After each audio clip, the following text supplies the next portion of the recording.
Chapter 573. When less than 1/10 of the bone burial sanctuary was retrieved, a crack leading to darkness appeared on Huaishi's chest again. His entire body returned to its previous hollow state. The inside of his body was filled with darkness. Under the thin blanket, he opened his right hand, and a pitch-black feather silently appeared in his hand. From the cage of dreams in the distance, the gift on the iron crystal throne came. This was the limit of what the bone burial sanctuary could transmit under the heavy seal, a feather weighing less than 0.1 grams. On Huaishi's fingertip, the feather that floated like mist and had no sense of reality was covered with a layer of light, looking so elite. It was not a qualitative change of the origin substance that belonged to Huaishi, but alchemy from the iron crystal throne. He extracted the decaying dream poison from the cage of dreams, processed it again with the study of origin substances and spells, woven it into a small seed, and implanted it into the feather of the ghost crow. A seed of bubbles that was personally woven by the chief technician. In order to ensure the smooth transmission of the bone burial sanctuary, the nature of the feather could not be changed, and the feather could not even be removed during this period. Therefore, the complicated technique of living alchemy could only be used while taking into account durability and ease of use. Huaishi couldn't help but sigh in amazement at Su Chen's deep understanding of origin substances and curses. Now, a feather had appeared in the cage without any warning. It turned into a weight that was enough to pry the balance of the scales and reverse the situation. Huaishi smiled and clenched his 5 fingers. The grayish-black feather disintegrated at the tip of his finger, turning into wisps of thin mist that silently dissipated into the air. In the silence, Huaishi raised his eyes slightly, listening to the patrolling footsteps of the guards in the distance, distinguishing the distance and characteristics. "Excuse me, can you turn on the air conditioner?" When the guard walked to the door, Huaishi suddenly spoke. He raised his hand and pulled his collar, smiling at the familiar guard. "It's a little stuffy. I can't breathe. Don't you think so?" About half an hour later, the guard on duty walked out of the elevator and hurriedly went upstairs. But he was stopped by the checkpoint. "Hey, don't forget to swipe the card." The outer guard raised his eyes from the Sudoku room and looked at the anxious guard. He reminded him, "You don't look too good." "Sorry, I'm not feeling too well." The guard who was stopped behind the checkpoint smiled stiffly. His complexion was indeed not very good. He was a little red from holding back, but his complexion was very pale. It seemed that he had lost a lot of blood. The temperature of the air conditioner was obviously very low, but sweat could still be seen on his forehead. The action of swiping the card was very stiff. After passing the verification in a daze, the person left in a hurry. The outer guard looked at him in confusion. He didn't know what had happened, but he glanced back at the monitor below and picked up the walkie-talkie to ask about the situation. After finding that everything was normal, he didn't care anymore. He continued to indulge in the Sudoku game. The guards who walked out of the checkpoint walked stiffly and swiftly through the layers of doors and checks.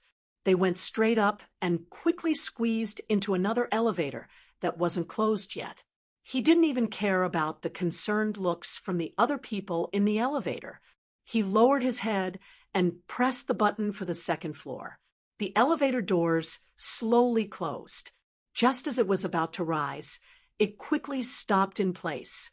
The elevator doors opened again. The guard's hurried expression had a hint of anger, but when he saw the person who walked in, he quickly lowered his head. The person who walked in was a blonde girl with blue eyes. Liz Hetmock. After nodding to her colleagues, she pressed the button for the first floor and turned around to greet the guard. "You got off work early today, Joe." It seemed that he was stunned for a moment before he realized that she was calling him. The guard nodded and squeezed out a smile. A trace of sweat faintly seeped out from the back of his neck. It felt A little strange. The elevator doors slowly closed, rose quickly, and opened again. Liz walked out and met the assistant waiting in the corridor. The two talked for a while and walked forward, but Liz's footsteps suddenly stopped. Something was wrong. "What's wrong?" the assistant asked. Liz didn't say anything, but a bad guess emerged in her heart. Her expression gradually turned ugly. In the elevator, they were close enough. She could even hear Joe's heartbeat. It was abnormally fast. She associated it with his slow reaction and subconsciously tensed body. She also faintly sensed a gaze from behind her in the elevator. For a moment, she wondered if she was a little allergic. But when she thought of Joe's position and the abnormally high danger level prisoner in the prison, she had an even worse premonition. Something's wrong. She whispered softly and suddenly turned around, running wildly behind her. The assistant couldn't even catch up. "Where are you going?" To stop the situation from getting worse, Liz ran as fast as she could. At the same time, she ordered everyone to urgently search for traces of Joe through the internal communication. She, on the other hand, rushed straight to the prison on the 4th floor. Thinking of the possible situation, her expression became gloomier. She didn't even care about the astonished gazes of others.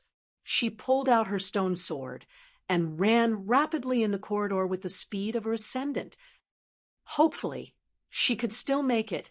In less than a minute, she had already broken into the deepest part of the prison.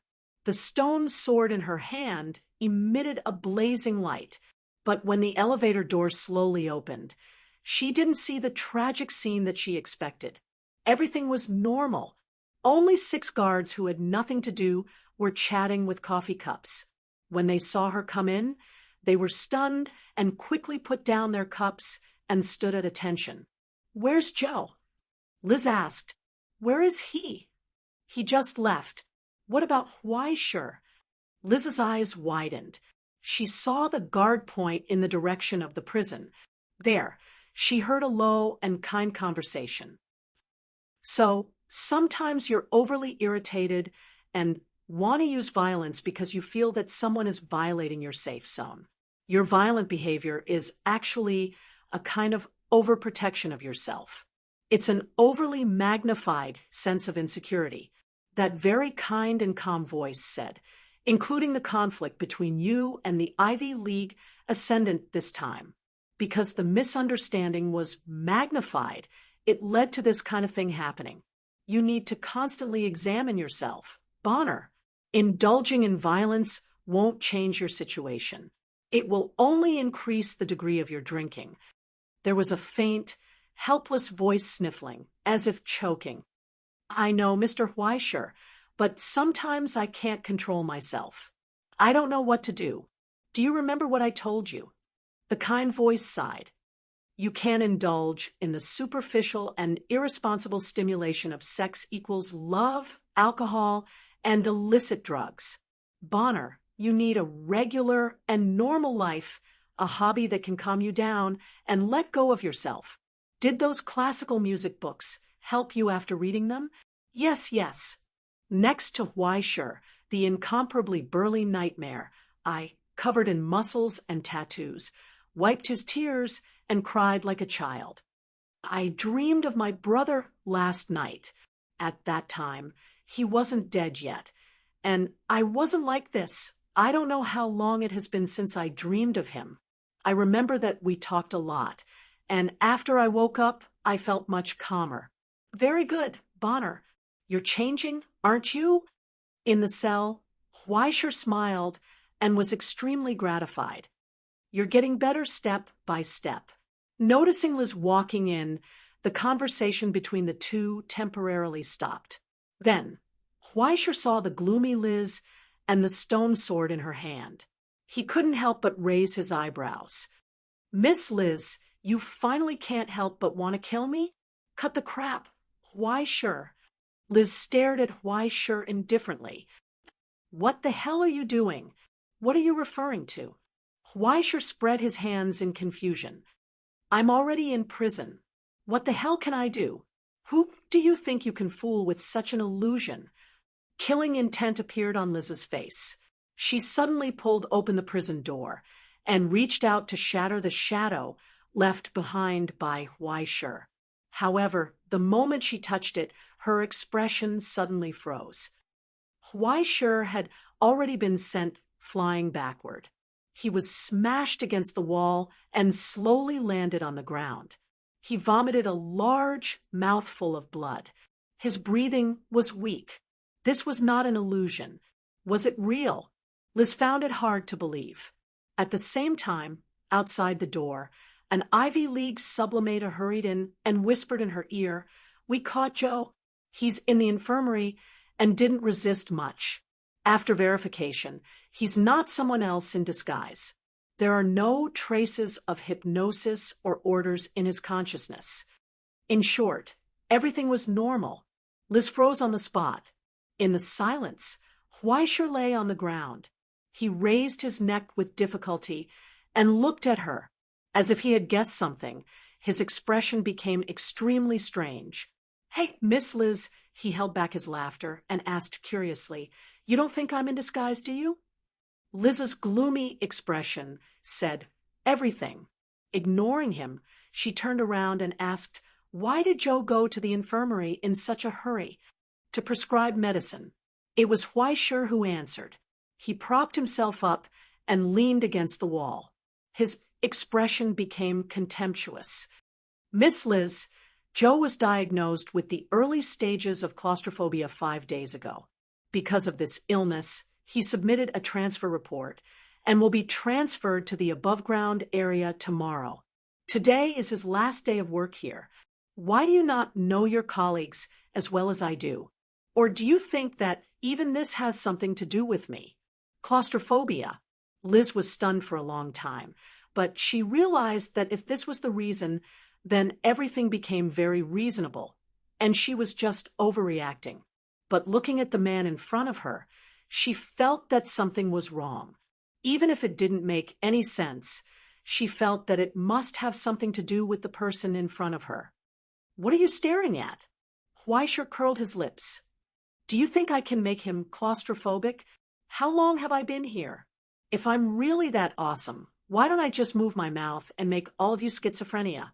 Or you can just treat me as your savior and worship me. What do you think? At the very least, it can eliminate some people's unfounded prejudice against me. Search him." In the short silence, Liz gave the order. She decided to follow her intuition. Chapter 574. Following Liz's order, Weisher was searched. In fact, he didn't need anyone's help. After taking a breath, Weisher got up from the ground and took off all his clothes in front of Liz. Without any concealment or delay, he opened his arms and let the guard come up and check him from head to toe. Even his hair was not spared. Nothing was found. All the findings showed that everything was normal. The thorough inspection even found traces of Weisher's ribs being broken by Liz's punch. After the inspection, Weisher was still standing in the same place, quietly looking at Liz. Liz had already averted her gaze and looked elsewhere. She waved her hand and urged, "You can put it on." "That's it." Weisher asked regretfully, "Don't you have any other requests?" "I thought you would like to play some special game." Liz looked into his eyes, and her eyes were angry. "I said put it on." "It seems that you don't like it." Weisher understood, but he didn't move. "What a coincidence. I don't like it either. So, don't you think you have something to say to me?" With that, the naked man took a step forward. He was clearly in a cage, and his body was not covered at all, but he was as magnanimous as a king sitting on a throne, wearing a solemn and magnificent robe. He stared at the girl in front of him and told her, "I think, at this time, you need to apologize for your rudeness and offense, Miss Liz." In the silence, Liz looked straight at him. Her eyes became more and more dangerous, full of anger. But after a long time, the anger was finally replaced by reason. She gritted her teeth and made a vague sound. "Sorry, I didn't hear you." Huaisher raised his head and raised his voice. "If it's any other humiliating order, or if you want to send me to a suspicious room to take an unhealthy bath, please speak louder so that your subordinates can hear you." Dead silence. Dead silence. Liz looked at him expressionlessly. Huaisher also smiled and looked at Liz. After a long time, she slowly spoke. It was so clear that he used standard Latin to tell Huaisher in front of him. "I said I'm sorry. It's all right." Huaisher smiled, as if he didn't feel the chill, and patted her on the shoulder. "I forgive you." Just like that, he turned around. He bent down to pick up the clothes on the ground and put them on one by one. There was no shyness or concealment at all. Her actions were even a little flirtatious. Using all her rationality, Liz finally managed to chop the bastard into two from behind. Just as she was about to turn around and leave, she heard Huaisher's voice. "Miss Liz, although we have only known each other for a short time, I can feel that the reason why you choose to be high and mighty is not because you are arrogant, but because you do not allow others to look down on you." Huaisher leisurely buttoned his shirt, pressed the throbbing wound on his chest, and advised, "But when you're high and mighty, it also means that you're distancing yourself from others. Just like Joe's claustrophobia this time. You should have noticed it long ago, but you didn't." In the silence, Huaisher turned around and stared at Liz's hand that was holding the stone sword. He looked at the bulging veins on it and sighed softly. Sometimes when you look too high, you will ignore the details on the ground. In the silence, Liz didn't speak again. Only a fierce, murderous intent emerged from her eyes. It was so ferocious that it sent chills down one's spine. Huaisher's words just now made her feel even more uncontrollable anger than his previous actions. Huaisher could even conclude that if he were in another place, he would have been hacked to death by Liz's sword. But now she couldn't be angry, because she had a set of stubborn moral standards and a strong sense of responsibility for her work. Also, she was the one who was in the wrong first. It had to be said that this feeling was really refreshing. Watching Liz's departing figure, Huaisher stood in the shadows of the cage and revealed a strange smile. It was a pity that she didn't listen to his words. Sometimes when you look too high, you will really ignore the details on the ground. It was obvious that Huaisher wasn't the only one who felt Liz's unprecedented anger and murderous intent. Even the other guards personally experienced the fear of falling into an abyss. But unexpectedly, they didn't feel any displeasure or anger towards Huaisher. Instead, they felt that what he said was very reasonable. Although Ms. Liz wasn't very approachable and was a bit fierce, she was still a very good person. She was responsible for her work and never pushed the blame to her subordinates or delayed troublesome work. She was brave in her work and was never afraid of difficulties. It was simply perfect to have such a leader. But if she could understand what the people below were thinking and get rid of her bad habit of being unreasonable, wouldn't that be good? But there was no doubt that everyone could feel Liz's anger at this moment. Even a glance was enough to know what kind of anger she was on the verge of. When the elevator door opened, the guards on the upper floor were almost frozen by the chill. They froze on the spot and didn't dare to look directly into her eyes, even if they already knew what was going to happen below and were mentally prepared. In a sense, the inheritor of noble blood was the descendant of God. In ancient times, when she was angry, everyone had to kneel on the ground and beg for mercy. That kind of violent majesty was not something that ordinary people could resist. It wasn't until a long time after she left that the guard finally caught his breath. He couldn't help but rub his neck and let out a long breath. "Oh my God, that was too scary. calm down and solve 2 Sudoku puzzles, but just as he picked up the pencil, he saw the elevator door open again. A blonde girl walked out from inside. There were still some traces of water on her face. It seemed like she washed her face and then stayed alone in the bathroom for a long time before she finally calmed down. The guard on the upper floor was stunned. "Miss Liz, why are you here? Didn't you just—" Before he finished speaking, a bad guess emerged in his mind. Soon, Liz's forced calm expression quickly turned gloomy. "Who did you say just left?" She frowned. "I've been down there the whole time, but I just saw—" The guard looked incoherently in the direction where Liz just left. "Let me guess." Liz looked at him expressionlessly. "There's one of me who just walked out, and you didn't even let her swipe the card, right?" The guard's vision went dark, and he finally realized what had happened. This was F** King. Finished! In less than a minute, the entire prison ushered in a thorough search. The first thing to bear the brunt was a piece of terrible news. The Huaishur in the prison was just a dummy, a crude illusion, and all the trackers and explosive shackles were still stuffed under his quilt. None of the guards even found out. Then, the second piece of bad news was the underground prison surveillance had been covered by an illusion a few minutes ago, and all the images sent from below were fake. And the alchemist, who was responsible for monitoring Huaishur's physical characteristics and imposed a curse and seal on him, was found unconscious in his workshop, deep in a nightmare, unable to extricate himself. He was actually cursed in reverse. In the dead silence, Liz's expression twitched. She gripped the stone sword tightly, her expression twitching. Her subordinate came up and wanted to say something, but just as he opened his mouth, he heard Liz's roar. "Bastard!" Under the slash of the stone sword, the cell in front of her was completely torn apart. It was a mess. But soon she calmed down. "Seal the entrance and exit," Liz ordered.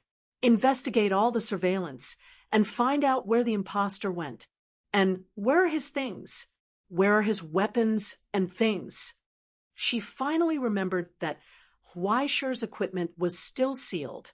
In other words, the next attack location, the moment the news of Huaishur's escape was discovered, the entire airship's internal security was quietly raised to the highest level. Even if there were no changes on the surface, countless surveillance and security personnel mixed in with the staff were all in place, searching every inch of the airship space.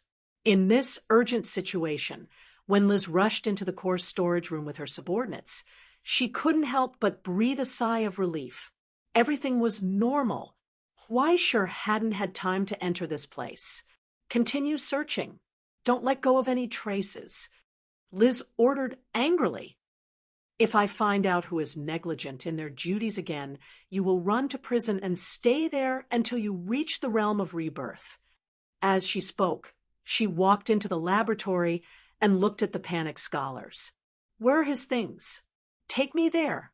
As for the others, hurry up and evacuate. This may become a battlefield later." Soon, after the double authentication of the supervisor and the guard, the treasury that sealed dangerous items and border relics slowly opened up. Huaishur's saddlebag, pistol, and even the cello bracelet were all kept in the cabinet at the front. Nothing was missing. After a careful inspection, the guard finally breathed a sigh of relief. Then he saw Liz reach out and pick up the pistol that was decorated with the relief of Lord of the Flies. She skillfully weighed it in her hand and twirled it twice. Then she revealed an unsettling smile. "Long time no see. How are you?" she asked softly. Just as the guard was stunned and didn't know how to answer, another voice sounded. "I'm about to explode from boredom." On the gun handle, Beelzebub woke up and looked up. "Just like you, perverted enough to want to wear women's clothes. We're really good partners." Thus, after the girl's face dissipated like mist, a cheerful smile slowly appeared. Before the watcher completely fainted, 2 words appeared in his mind. It's over. Chapter 5, 75. In fact, Liz's intuition was not wrong. This was all Huaishi's doing, including knowing the guard old Joe's situation. He deliberately used words without leaving any trace to trigger his fear of the enclosed space, causing him to fall into an abnormal state. This was a test before the prison break. Huaishi originally wanted to see how vigilant the Ivy League was towards him as a prisoner, but he did not expect to hit the jackpot. In every sense of the word, it was purely an accident that he caught a big fish like Liz. He did not know whether it was good or bad luck. If he was lucky, no one should notice old Joe's abnormality. If he was unlucky and was discovered by Michelle, Pandalong, and the others, those old foxes would never be so impulsive. Instead, they would quietly increase Huaishi's level of vigilance after a careful investigation and set up a trap for him in advance. Even if they were not sure whether it was Huaishi's doing, at least they would set up a trap first. Sooner or later, he would jump into it.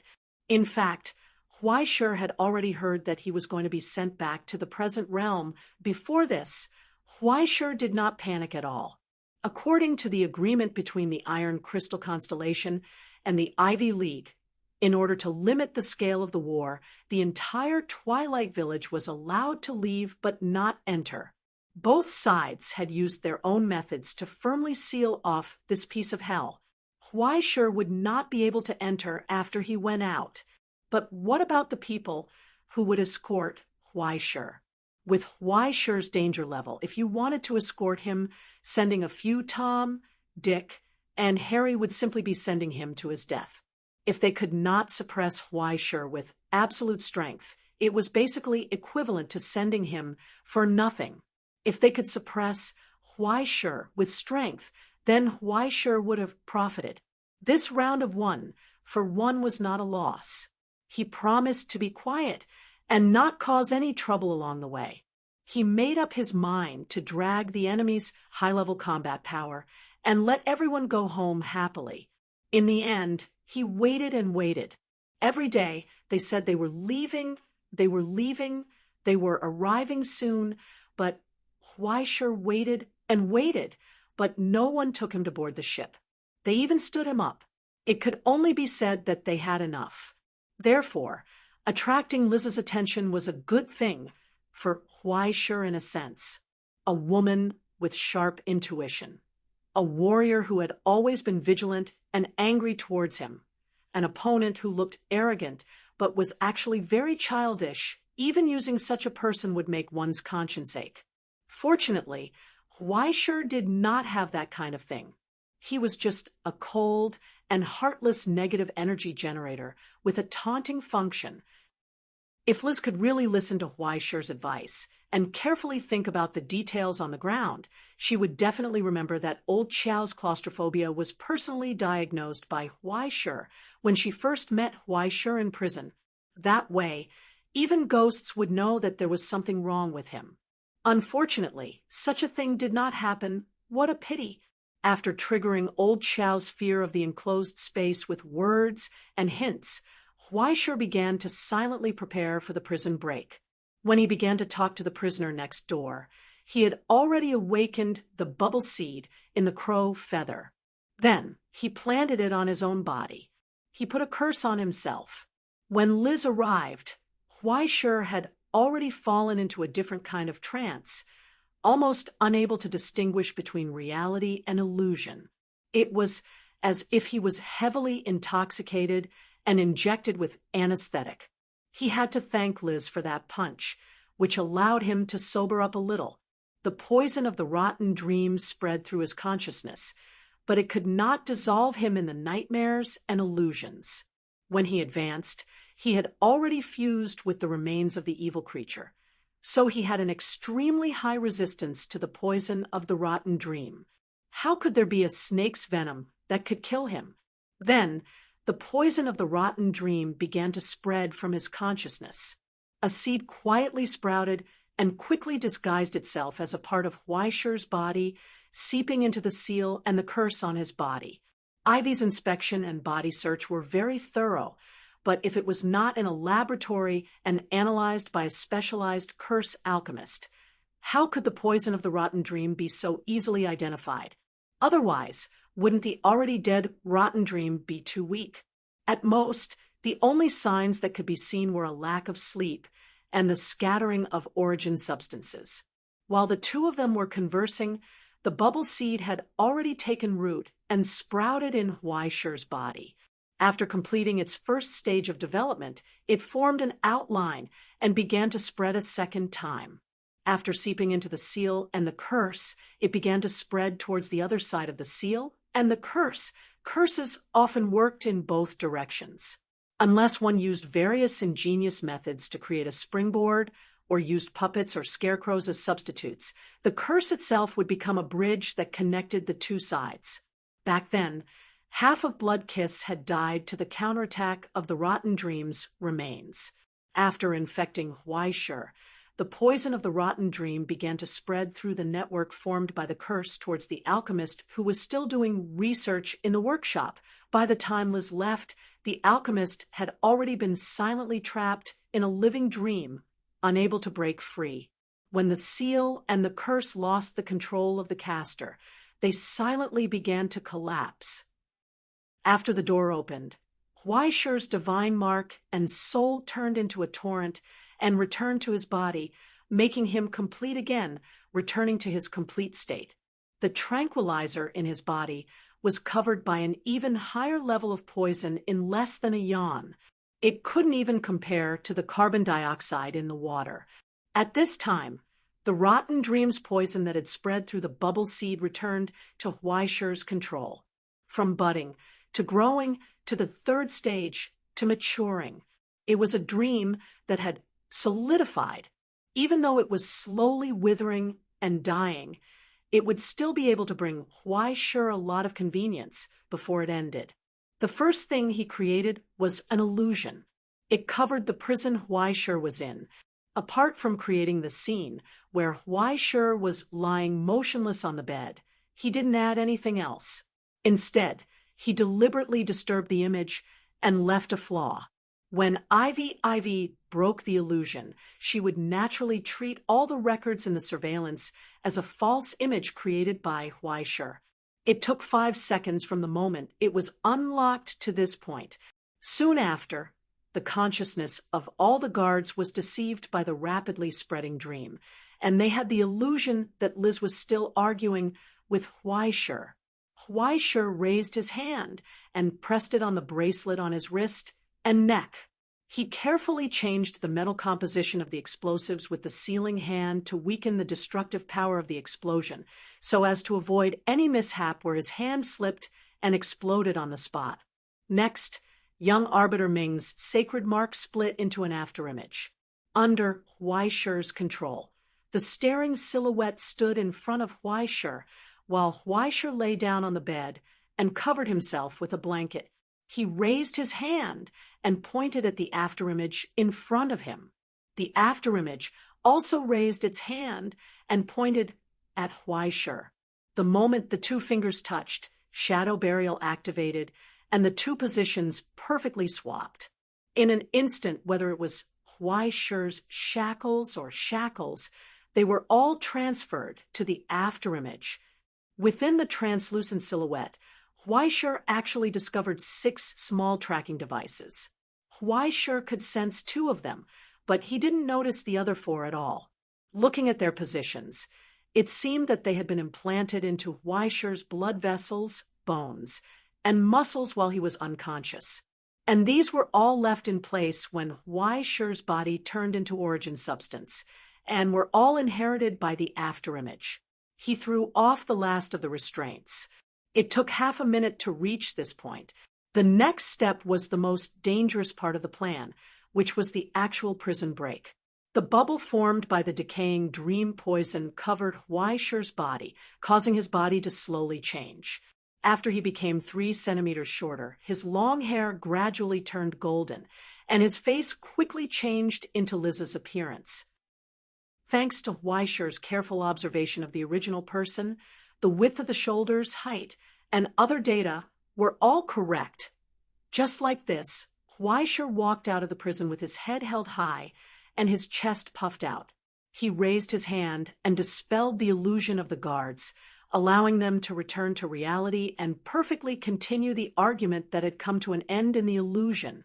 "You're not allowed to give this bastard any food tonight," Liz ordered, then turned around and fiercely yelled at Weischer in the cage. "Isn't it just because you're a little better looking? Once you see reality, you'll know what the consequences of offending me are." After saying this, she raised her head and left amidst Weischer's pleas. She also went to the bathroom, washed her face, and walked into the elevator.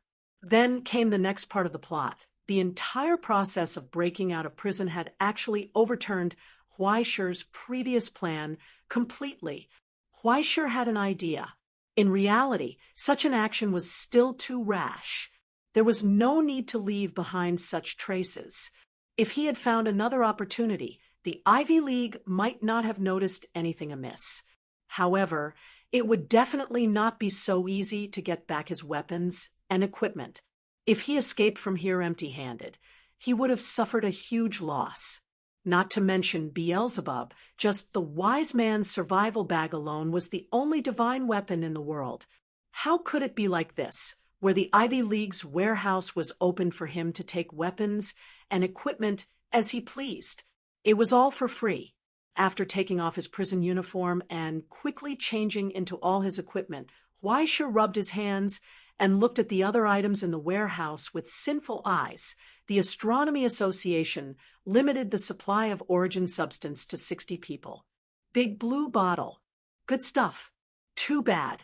He got heat stroke, the best silver blood potion. Ancient blood. 10 people. Good stuff. Looks like his leg is broken. Take it. Divine light of grace. Resurrection potion. Such a fat body must not be good. Don't keep it for yourself. Give it to me. This dagger looks good. It's at least an A-grade border relic. I'll take it first. I'll give it to little 19. This ring looks very familiar. I think I've seen it in the relic catalog. It can increase perception and deterrence. The flaw is small. I'll take it. Even if I can't use it, I can give it to little 19. There's also this set of armor, this small shield, and this pair of boots. The color matches little 19 quite well. What a coincidence. It's actually a 2 square meter crystal tree core. I'll cut it into pieces and put it back. I'll change it into a chopping board for feng shui later. Following the principle of a thief not leaving empty-handed, Weischer directly took out the messy items in his backpack and stuffed it full again. As for the smelly socks and dirty clothes, Weischer saw that the shelves were empty. He put them all up for them. There were gains and losses. The Ivy League did not lose out this time. It was a pity that the more precious items were in another deep storeroom. Liz did not have the authority to go in and would not have the opportunity in a short period of time. Otherwise, he would have been able to give out another bunch after cleanly sweeping through a pile of strategic resources.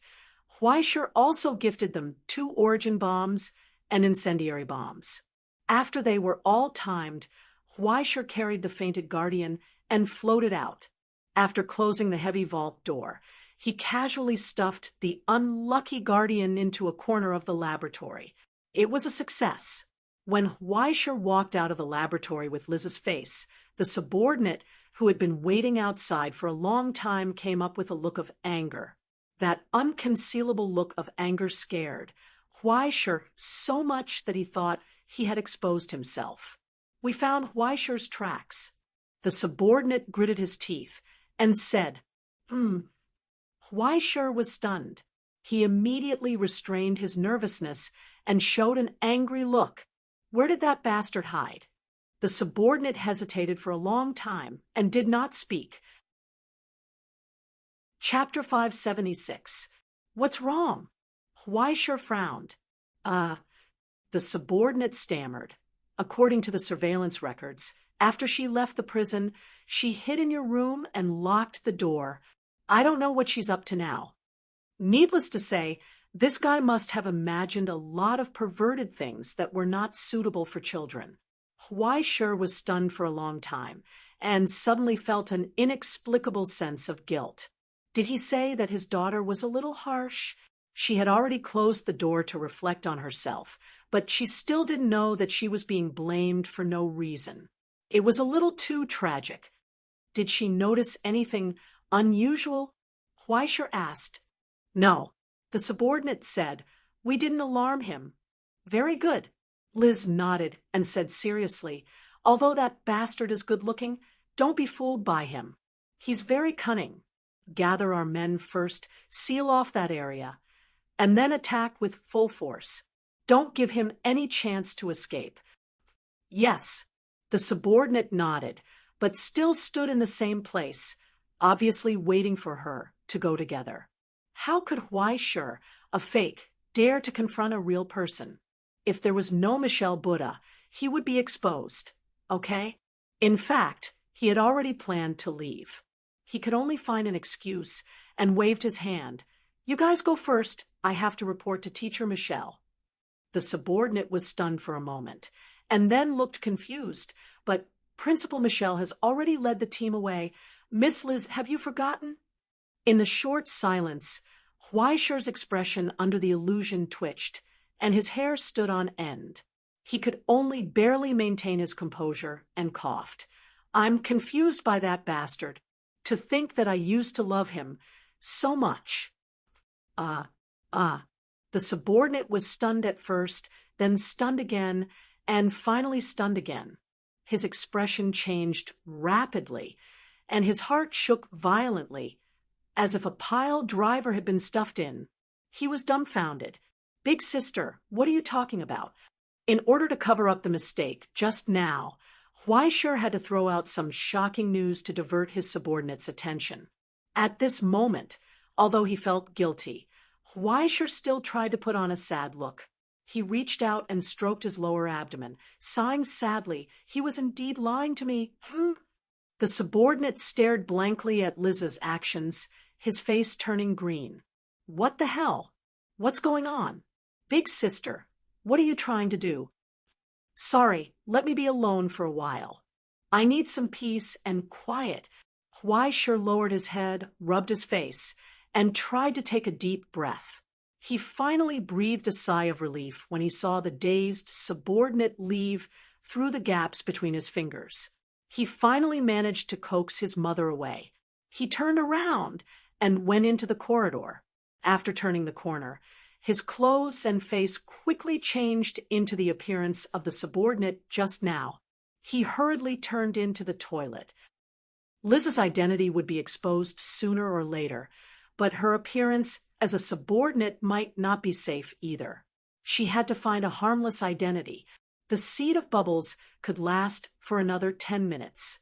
Huaishir closed the bathroom door behind him, nimbly took out a small match from his saddlebag, and lit it. A small flame flickered. It actually faintly reflected the scene on the iron crystal. The old man in the iron crystal seemed to have sensed something and turned around. He looked at Huaishir through the flame and smiled. The purser's illusory voice sounded in Huaishir's mind. "Seems like you've succeeded." "About half." Huaishir replied. "You're not going to let me break out of prison alone, right? Where's the backup?" Raymond's voice sounded in Huaishir's mind, mixed with the rough sound of the engine, as well as a series of roars. "I'll approach your airspace in 3 minutes. At that time, once you send out the signal, the Alsatian will help you evacuate. If you need help, this is for you." Following the purser's voice, Huaishir suddenly felt that there was something extra in the cage of dreams. Using the illusory dream world as a medium, Huaishir struggled to pull out from young Master Ming's stigmata. He found that it was a stack of beautifully printed cards. On the cards were modified giant rat men warriors, the original bodies of the Paradise Guards, a total of 26 cards. This was the Muse Club's drawing summoning technique. Through some method, life was compressed and sealed in small cards, which could be released when necessary. It was equivalent to a summoned beast that could be carried around. Tools of tools, I've had enough. Huaishir sighed and put the cards into his pocket. He seized the short time before the match burned out and asked, "Then what's my mission?" "Escape." The purser paused and said seriously, "Of course, under the premise of ensuring your escape, the bigger the better." A series of roars suddenly came from afar, followed by an ear-piercing alarm. The ceiling shook for a moment.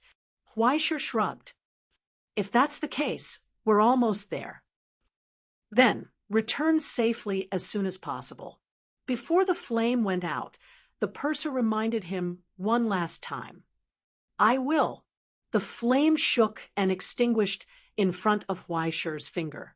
A faint wisp of smoke rose in spirals. Huaishir threw away the match and quietly counted down according to his pulse.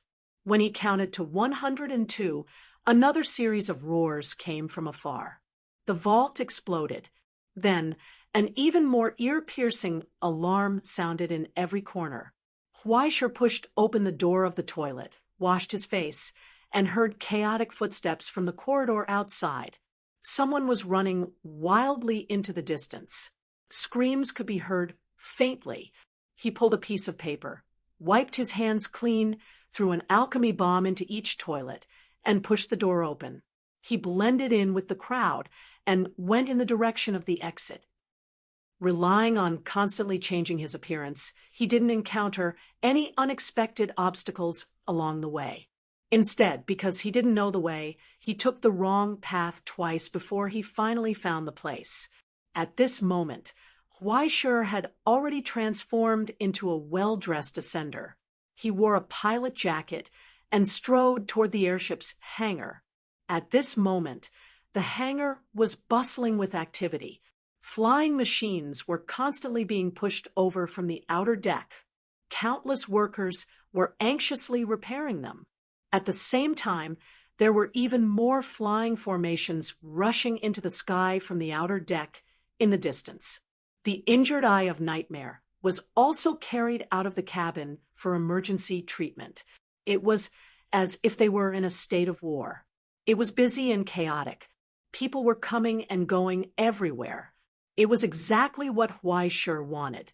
He lowered his head, quickened his pace, and blended into the chaos. He was inconspicuous. However, gradually, it became difficult for him to move forward.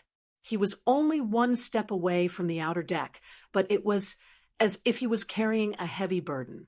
It was difficult for him to move. His face was ashen, and he was sweating profusely. He felt like there was a knife on his back, but he didn't dare to turn around. The people around him also noticed his abnormality and looked over in shock. Immediately, they retreated in panic amidst the sharp sound of steel rubbing against each other. A beam of dim, yellow light shone in from the open hangar door in front of him, illuminating Huaishir's face. The light of the setting sun elongated his back. Backward, it extended all the way to the end of the hangar, under the iron boots.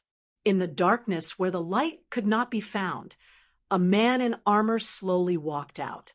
The emblem of the Eye of Nightmare on his shoulder opened silently, emitting a cold red light. The lion helmet covered his face, cold and calm. "Go back. Huaishir." The man who had seen him once on the bridge said in a hoarse voice, "One more step, and it'll be hell." The captain from the Eye of Nightmare, silent Everly, said, "Even if you say so, it's hard for me to obey." Huaishir couldn't help but laugh softly. Chaotic footsteps sounded. The guards who were running over raised their guns and aimed at the lonely figure ready for battle. Even outside the hangar, on the outer deck, there was a sharp sound. It was the sharp sound of a stone sword scraping against the steel on the deck. In the deep ravine, sparks flew. Liz walked forward step by step. Her green eyes were cold and emotionless. She looked a little disheveled. Her hair seemed to have been burned by something, and her fair skin was stained with soot-like traces. Behind her, the sun rose. It was an illusory sun wheel. The blessing from the first sun was also the emergence of the killing intent in the blood of God. Little bits of pitch-black solar eclipse appeared from it. In the end, the dark sun turned into a ferocious wheel of light, signaling the arrival of the dark era. The first era of the sun was about to end. God would abandon the world, turn into a tiger and leopard, and devour all his people. This was the most primitive destruction in the myths of America. Huaishir, stand there and don't move. She stared at Huaishir's face and told him word by word, I'll go over now. An unprecedented killing intent enveloped Huaishir's body, causing him to feel a piercing pain. But in the last short gap, Huaishir couldn't help but turn around and look behind him. Let me ask a cliché question. How did you find me? Color. AI fully said. I've seen the color of your soul. Huaishir. Only this color can't fool people. I won't ask what color my soul is. I only have one question now. Huaishir smiled awkwardly and pointed at his opponent, who was walking towards him step by step. High Priestess Liz had lost all rationality in her fury. If I surrender now and return to the prison, can you help me stop her? AI fully was still indifferent. That's your business. It has nothing to do with me. Then there's no other way. Huaishir retracted his gaze and looked at Liz, who was walking towards him step by step. He smiled. Then he slowly lowered his body and gathered strength between his taut muscles. Just as everyone was watching, he closed his eyes, and then, with a plop, he knelt on the ground. In an instant, silence fell. Everyone's movements froze in shock. I'm sorry, Miss Liz. I lied to you. Huaishir bent down and put his hands between the deck and his forehead. He shouted loudly, for the sake of our unborn child, please give me a chance. Let us start over. You bastard. Liz's teeth ground together and sparks flew. Then, an indescribable malevolence appeared on her beautiful face. Go to hell. The burning stone tooth sword roared. Wrapped in blazing flames, it slashed towards Huaishir's head. But faster than the stone-toothed sword, there was a sudden loud noise in the sky. Under the endless gray sea of clouds, a black shadow suddenly broke through the clouds. Chapter 577. First, they saw a dog. Then, they saw a truck. Finally, everyone saw a dog pulling a truck and flying in the sky. A wolfhound and a truck were flying in the sky at an incomparably fast speed. Wherever they passed, a deep crack was plowed through the dark clouds. It was as if the ocean was opening up from both sides. Under the illumination of the setting sun, it was as if Santa Claus had descended. The atmosphere was incomparably dreamy. If it wasn't for the bloody rain that kept splashing down from the truck and the driver, who didn't look like a good person, it would be as if they had come to a fairy tale world. But this had nothing to do with Liz. Even if the door to heaven opened at this time, and a real saint flew out with small wings and a halo above his head to sing praises, he wouldn't be able to stop her attack. Even if the world was destroyed in the next moment, she would definitely cut off this bastard's head. If the world was destroyed in half an hour, she would turn this bastard's bones into ashes. She could even spend some effort to grind his skull into a wine cup. No matter what, there was only one thing that wouldn't change. Huaishir must die. In that instant, Huaishir, who was lying on the ground, suddenly collapsed. Countless afterimages split off from his body and flew in all directions. However, before the afterimages could spread out, they jumped into a meat grinder one after another and were torn into pieces. Even Huaishir, who was in the middle of Shadow Burial's teleportation, lost his target and was forcibly squeezed out of the teleportation and floated in the air. Then he saw the blade of a sword that was close at hand. The heavy Teutonic greatsword in the hands of Captain Everleigh had been raised. It was simply erected in the air, like a tree stump waiting for a rabbit to crash into it. Now, Huaisher felt that he was that stupid rabbit that was easily forced into a dead end. He didn't even see what had happened. When he reacted, it was already too late. Ignoring the pain caused by the afterimages being torn apart, Huaisher forcefully activated Shadow Burial's teleportation at the last moment and appeared dozens of meters away in a sorry state. He felt a chill in his chest. He didn't even need to look to know that AI Fuli's heavy sword had pierced a huge hole in the ground. Poisonous blood light spread from the hole and burned the bone-burying sacred ground until it sizzled. Then he realized he actually returned to his original position. He returned to Liz's stone sword. There were paths in all directions, but when AI fully stood there, everything became a hopeless situation. There was only a simple choice left. If he walked forward, there would be a sword waiting for him. If he walked backward, there would still be a sword waiting for him. But he could make a choice between them, or he could just stand there stupidly and choose to take them all. This almost crushing and terrifying suppression made Huaisher feel as if he had fallen into an ice cave.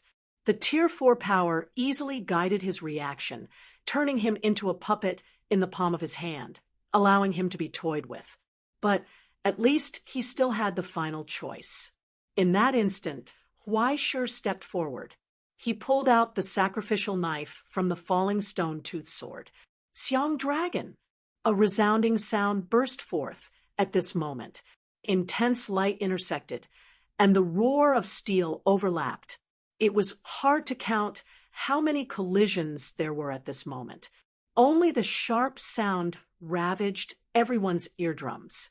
The raging stone-tooth sword paused, and was actually repelled. Liz took a step back. Huaisher won a moment to catch his breath, even if it was only for a moment.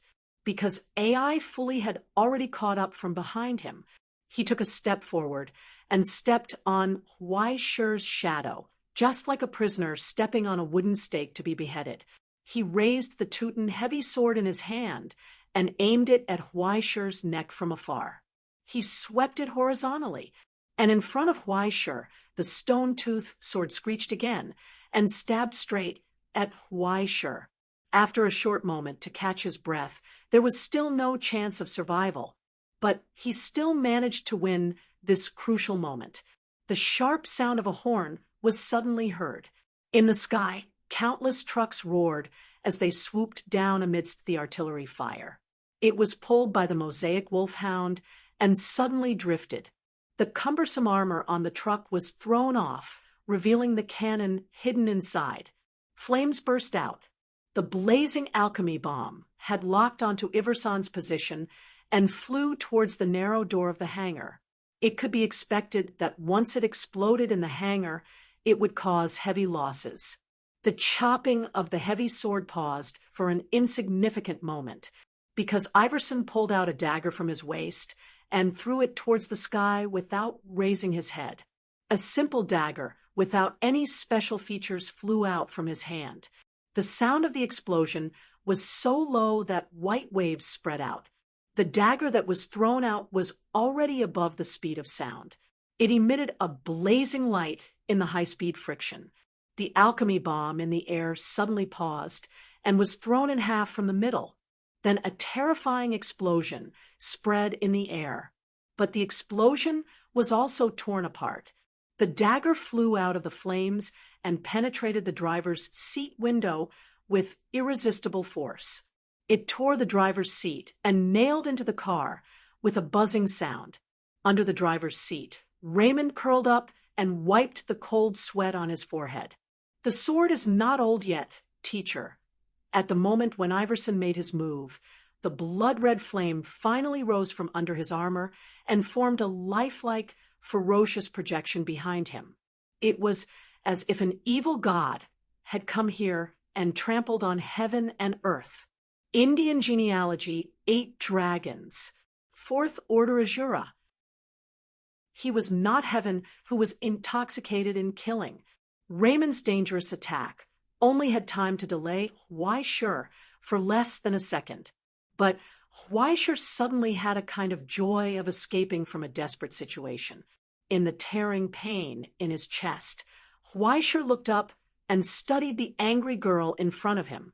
She must have never been so angry when had a superior who inherited the noble blood of the gods.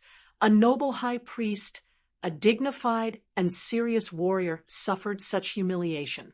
Even if Huaishur lay on the ground and begged for mercy, she would never listen, because this humiliation could only be washed away with blood. Then, I'll give you my blood. Facing the screech of the stone-toothed sword, Huaishur loosened his 10 fingers, put down the weapon in his hand, and took a step forward. There was no resistance. He allowed it to pass through his chest, through the crack made by Iverson's heavy sword, through the hole in Huaishur's chest, and protruded from his back. Flames erupted from the stone-toothed sword, burning away the blood left by Iverson and burning Huaishur's body. And the two were already close to each other. Huaishur could even see his own reflection in Liz's dilated pupils. In this fleeting moment of astonishment, he lowered his head and whispered in Liz's ear, "I'm sorry. I'm sorry for what I said just now." He raised his arms and hugged Liz's shoulders. But in the interval of this ear-piercing beat, Huaishur held her waist and suddenly flipped when his feet crossed like the dance steps in the tango, switching positions, blocking Liz in front of Iverson's blade. The sure-kill blade came to an abrupt halt. Then, in the sound of iron chains rubbing against each other, a pitch-black chain flew out from Huaishur's fingertips. It went up his left hand and wrapped around Liz's right hand that held the sword, binding the two together. Huaishur said, "Parting is always sad, isn't it?" In that instant, the rope of sorrow was activated.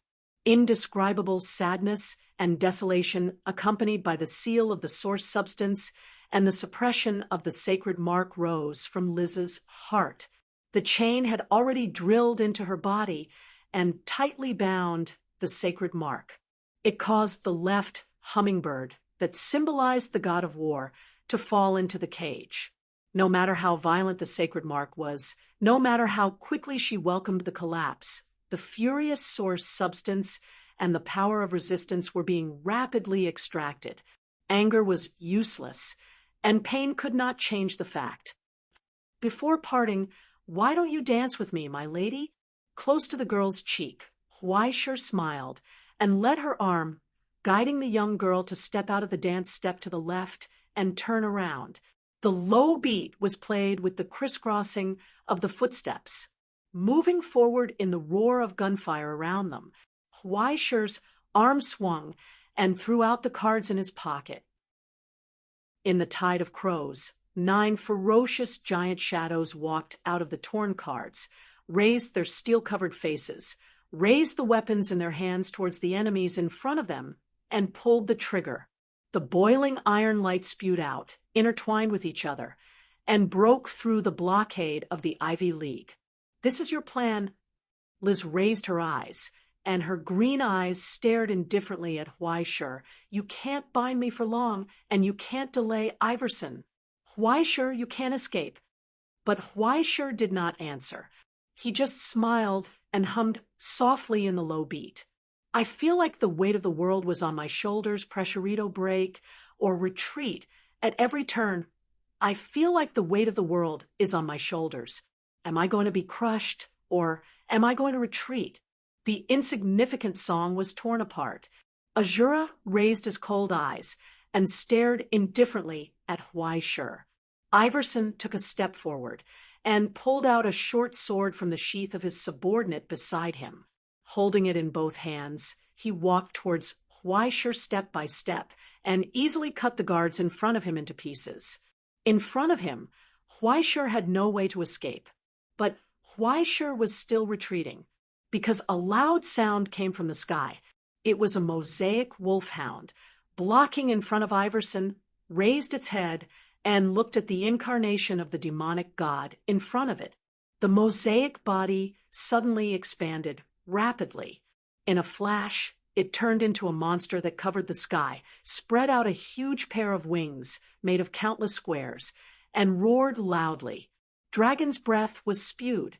The fire spread and swept across. It echoed in Huaisher's low humming. Facing the fear that the truth has been discovered, no telling Gao, all the will to work out. I found the truth in the face of fear. No one tells you where the road is, because there is no road to go. The sound of the chain breaking continued, even if they were both third order. The rope of sorrow could no longer suppress left hummingbird's stigmata. Huaisher had retreated to the edge of the outer deck, and behind him was the endless dark sea of clouds. One more step forward, and it would be hell, and he would be smashed to pieces in the fall. How tragic! Huaisher sighed softly, looked down at the girl who was about to break free, and suddenly asked, "Why don't we die together?" Liz was unmoved and just stared at him indifferently, but Huaisher let go of her and hugged her for the last time before she regained her freedom. "I'm kidding." He smiled. "Sorry, if you can't forgive me, come to me at that time. I will have a fair fight with you, and I won't run away again." As if there was still a future left for him, he said such a solemn goodbye. He took a step back, humming a vague tune. He fell straight to hell. "I am looking for freedom, in search of freedom." A hurricane rose from behind, and freedom and death came at the same time, drawing an end to this restless performance. In the fall, he finally felt the late pain and dizziness. Thick blood flew out from the crack in his chest, merged into the wind, and turned into wisps of blood color that spread. In the distant sky, the truck finally turned back again. With a rocket-like exhaust flame at the tail, it sped toward Huaisher, penetrating the airship's gunfire, and desperately wanted to catch him. But then it shook violently. The flames spread. The side of the car suddenly caved in. It was hit, and the flight trajectory suddenly deviated. Raymond's truck flew past Huaisher's body, and he didn't have time to catch him. They passed by each other.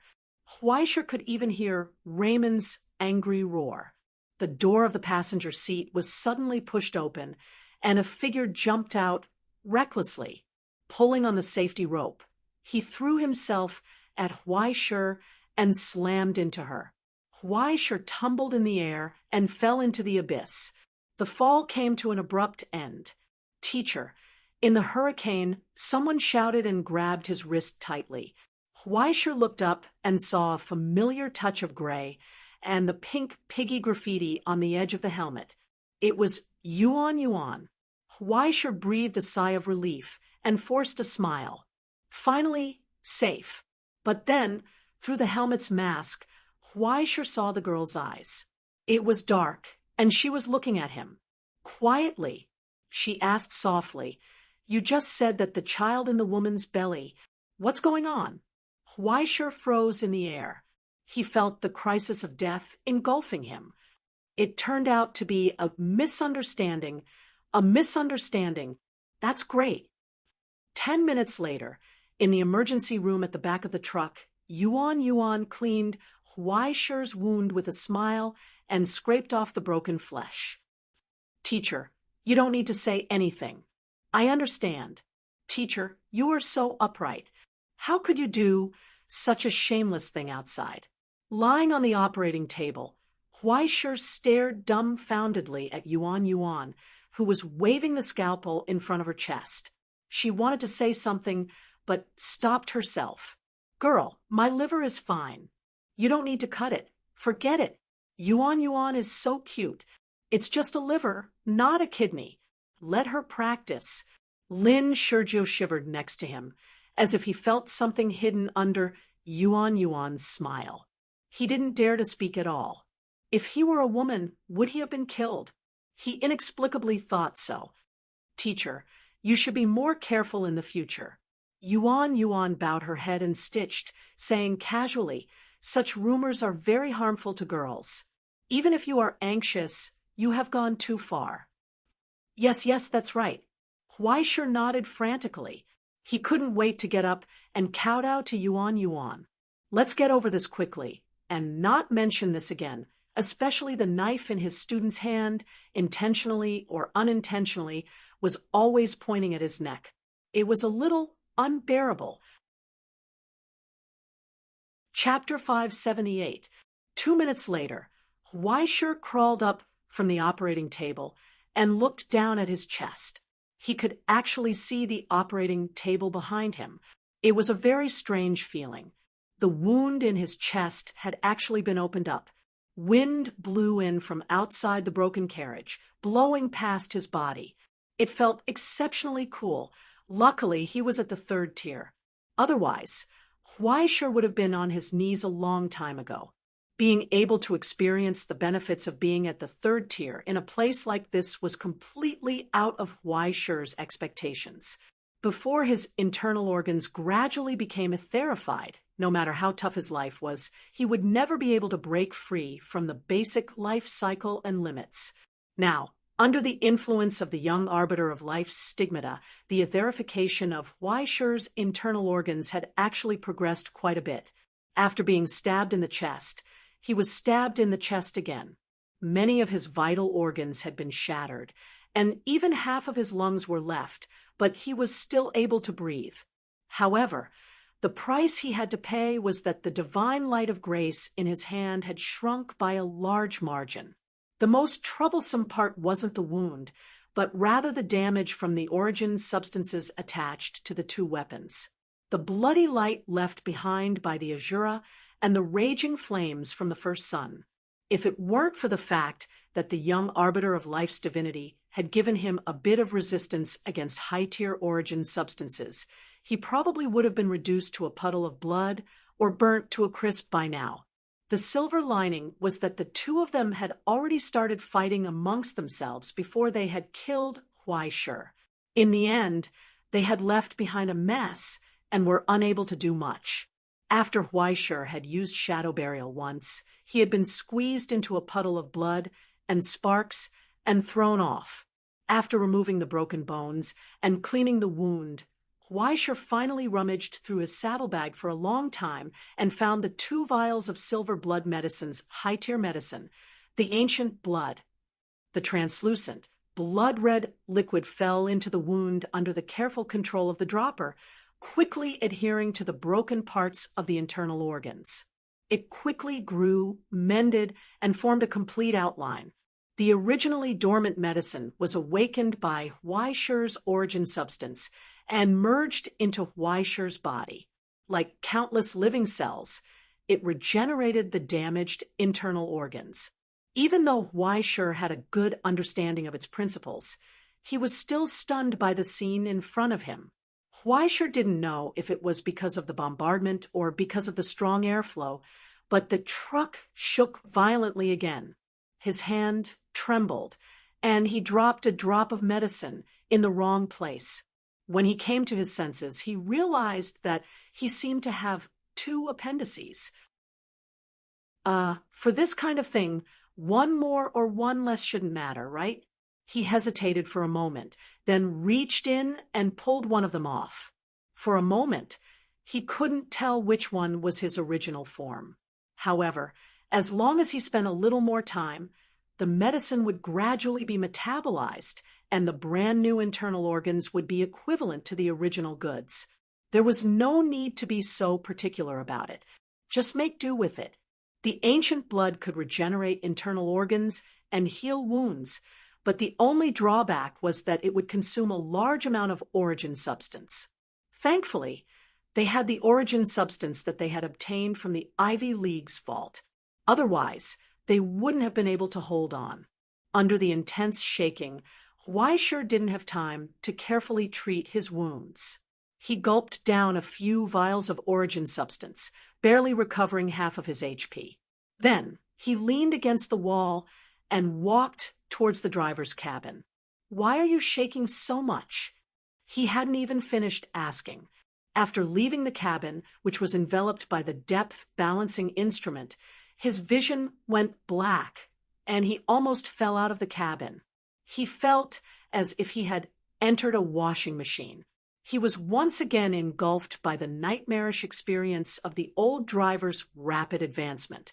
Huaishi's hands quickly grabbed onto the doorframe. Immediately afterwards, he felt himself spinning rapidly and losing his balance.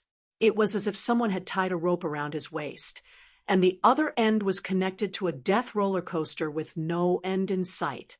Puff! He couldn't help but spit out a mouthful of blood. Are you driving a truck or a centrifuge? Have you ever seen a truck flying in the sky? Raymond, who was in the driver's seat, roared without turning his head.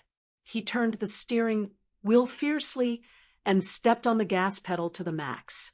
The entire truck actually tilted up in the air and did a cobra maneuver.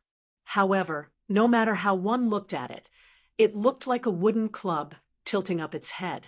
It was only then that Huaishi saw the gray world that was quickly turning upside down outside the driver's cabin. In the dim yellow sky and dark clouds, as well as dozens of shadows that flashed across the sky, and even in the rearview mirror, the salamanders were like dancing giant fireballs as they chased closely behind. That scale was simply overwhelming. And at the end of the sky behind him, he actually saw the huge outline of the airship slowly appear. On the dashboard, the alarms that represented the radar's lock-on and impact warning blared crazily, rising and falling one after another. What the hell? Huaishi's vision went black, and he couldn't believe it. Didn't I just escape from prison? Did they have to bring the spring water directly to mess with me? You wish. Raymond rolled his eyes. How much fuel do you think such a large-scale operation would burn every second, just for you? Do they have to go that far? The vicious screeching of flying birds suddenly came from the front. 2 live bombs with wings soared in the sky and swooped down toward the truck. Immediately after, they exploded in the air under the machine gun's fire. The flames spread, and hurricanes and high heat swept across. The chaotic airflow pushed, pulled, and hit the body of the truck like a tide, making it look like a leaf drifting in the wind. At this time, Huaishi was particularly glad that there was no fluid dynamics in hell. Otherwise, the truck would have fallen head first. How could it be like now, with a rocket thruster plugged in, flying in the sky like an airplane? Just as he breathed a sigh of relief, through the glass, he once again saw that the huge airship in the distance had come closer. At the top of the airship, the airbag that was as huge as the sun's will slowly opened, and countless aircraft rose from it like a flock of birds. Like a tide, they advanced toward this place. Under the dim light of the setting sun, a scarlet color appeared on the dark wings, as if they were stained with blood. The blood-red birds let out a steely roar and gathered into a complicated formation under the roar of the engine. Wave after wave rose into the sky, surrounding and protecting the airship. Even the vast sea of dark clouds below was disturbed by this massive formation. Dozens of ferocious black tornadoes rose from the clouds, rising into the sky like pillars. In the grand sound of the siren, the tornadoes rapidly expanded and shattered. Huge monsters emerged from them, spreading their wings, resisting the pull of the earth, and soared between heaven and earth. A chill suddenly engulfed Huaishi compared to the iron-gray tide. The truck that was fleeing for its life in front could not even be considered a dinghy. Now, how could he be so arrogant as to think that the Ivy League, which had gone bankrupt in one wave, was chasing after him?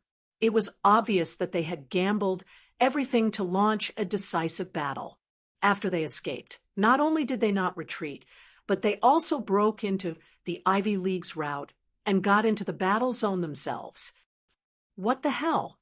Huaishi was stunned and incredulous. I was imprisoned for less than 2 weeks. What happened? There was a war, and a war.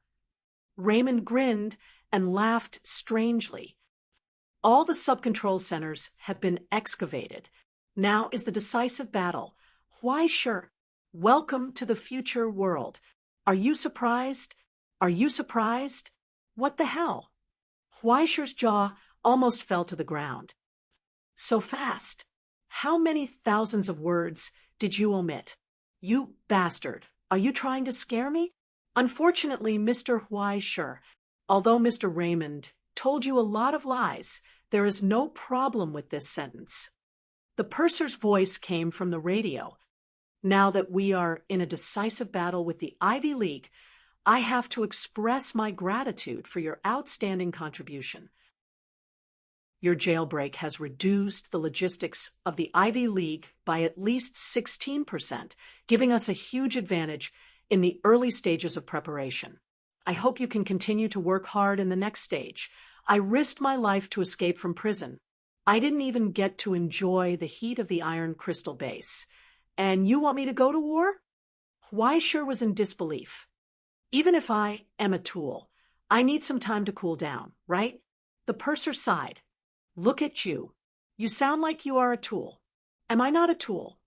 You are the principal's secretary and the temporary person in charge of the Iron Crystal Base.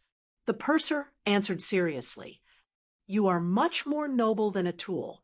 We are always looking forward to your presence in the headquarters. That's enough, old man. You should stop talking. Instead of staying in the Iron Crystal Base as a decoration, you might as well be a tool. Weischer rolled his eyes. Let's be simple and straightforward. Where are the enemies? How many are there? And how far are they from me? To be honest, I can't wait. It's great to see you, so full of fighting spirit. The purser's tone became gratified. According to our surveillance lens, the closest enemy signal should be right in front of you, about 1 kilometer away. Since you're passing by, why don't you give them a final blow? Just treat it as a form of rehabilitation exercise.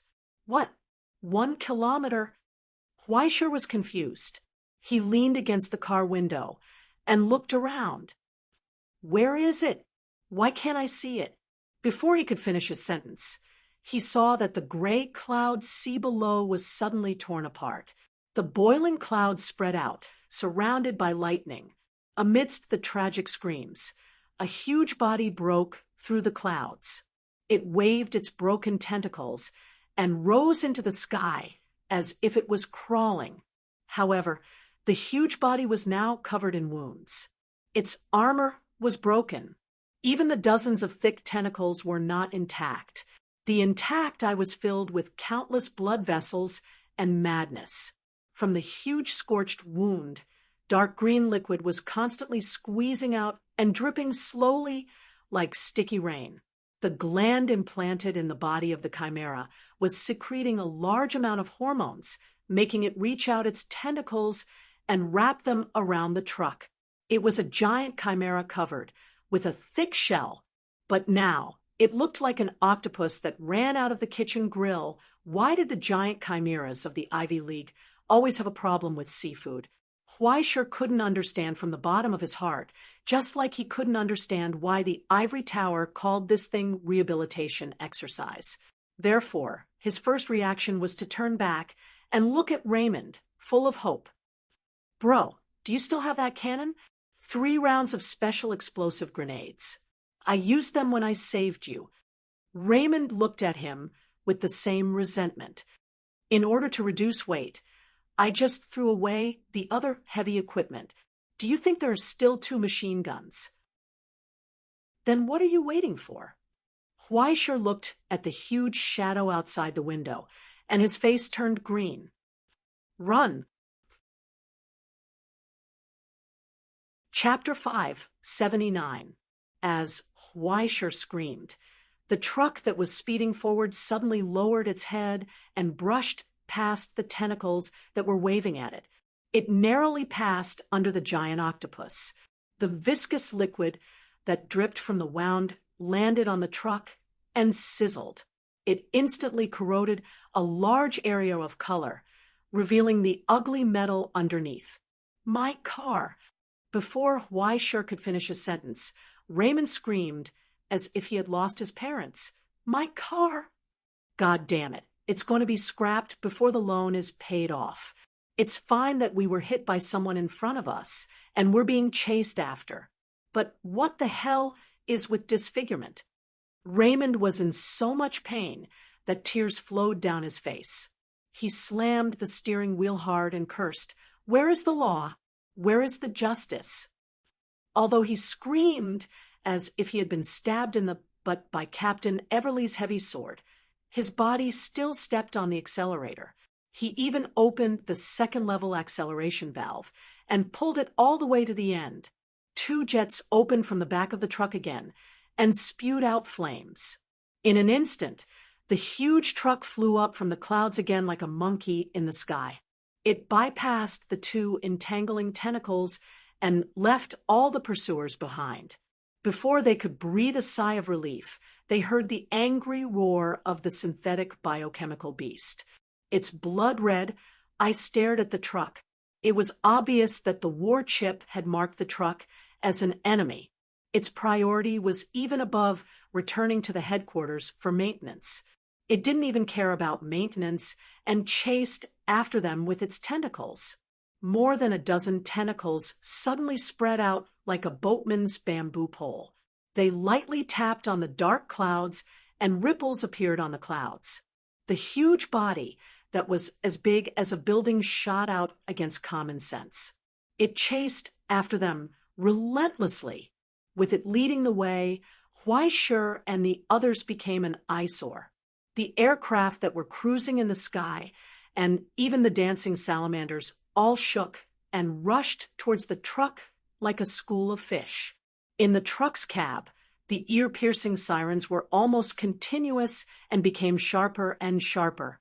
F***CK, this is killing me! Raymond screamed. What did you do in their headquarters? Why are they looking at you as if you're Lao Wang next door? Why does it have to be me? Weischer retorted angrily.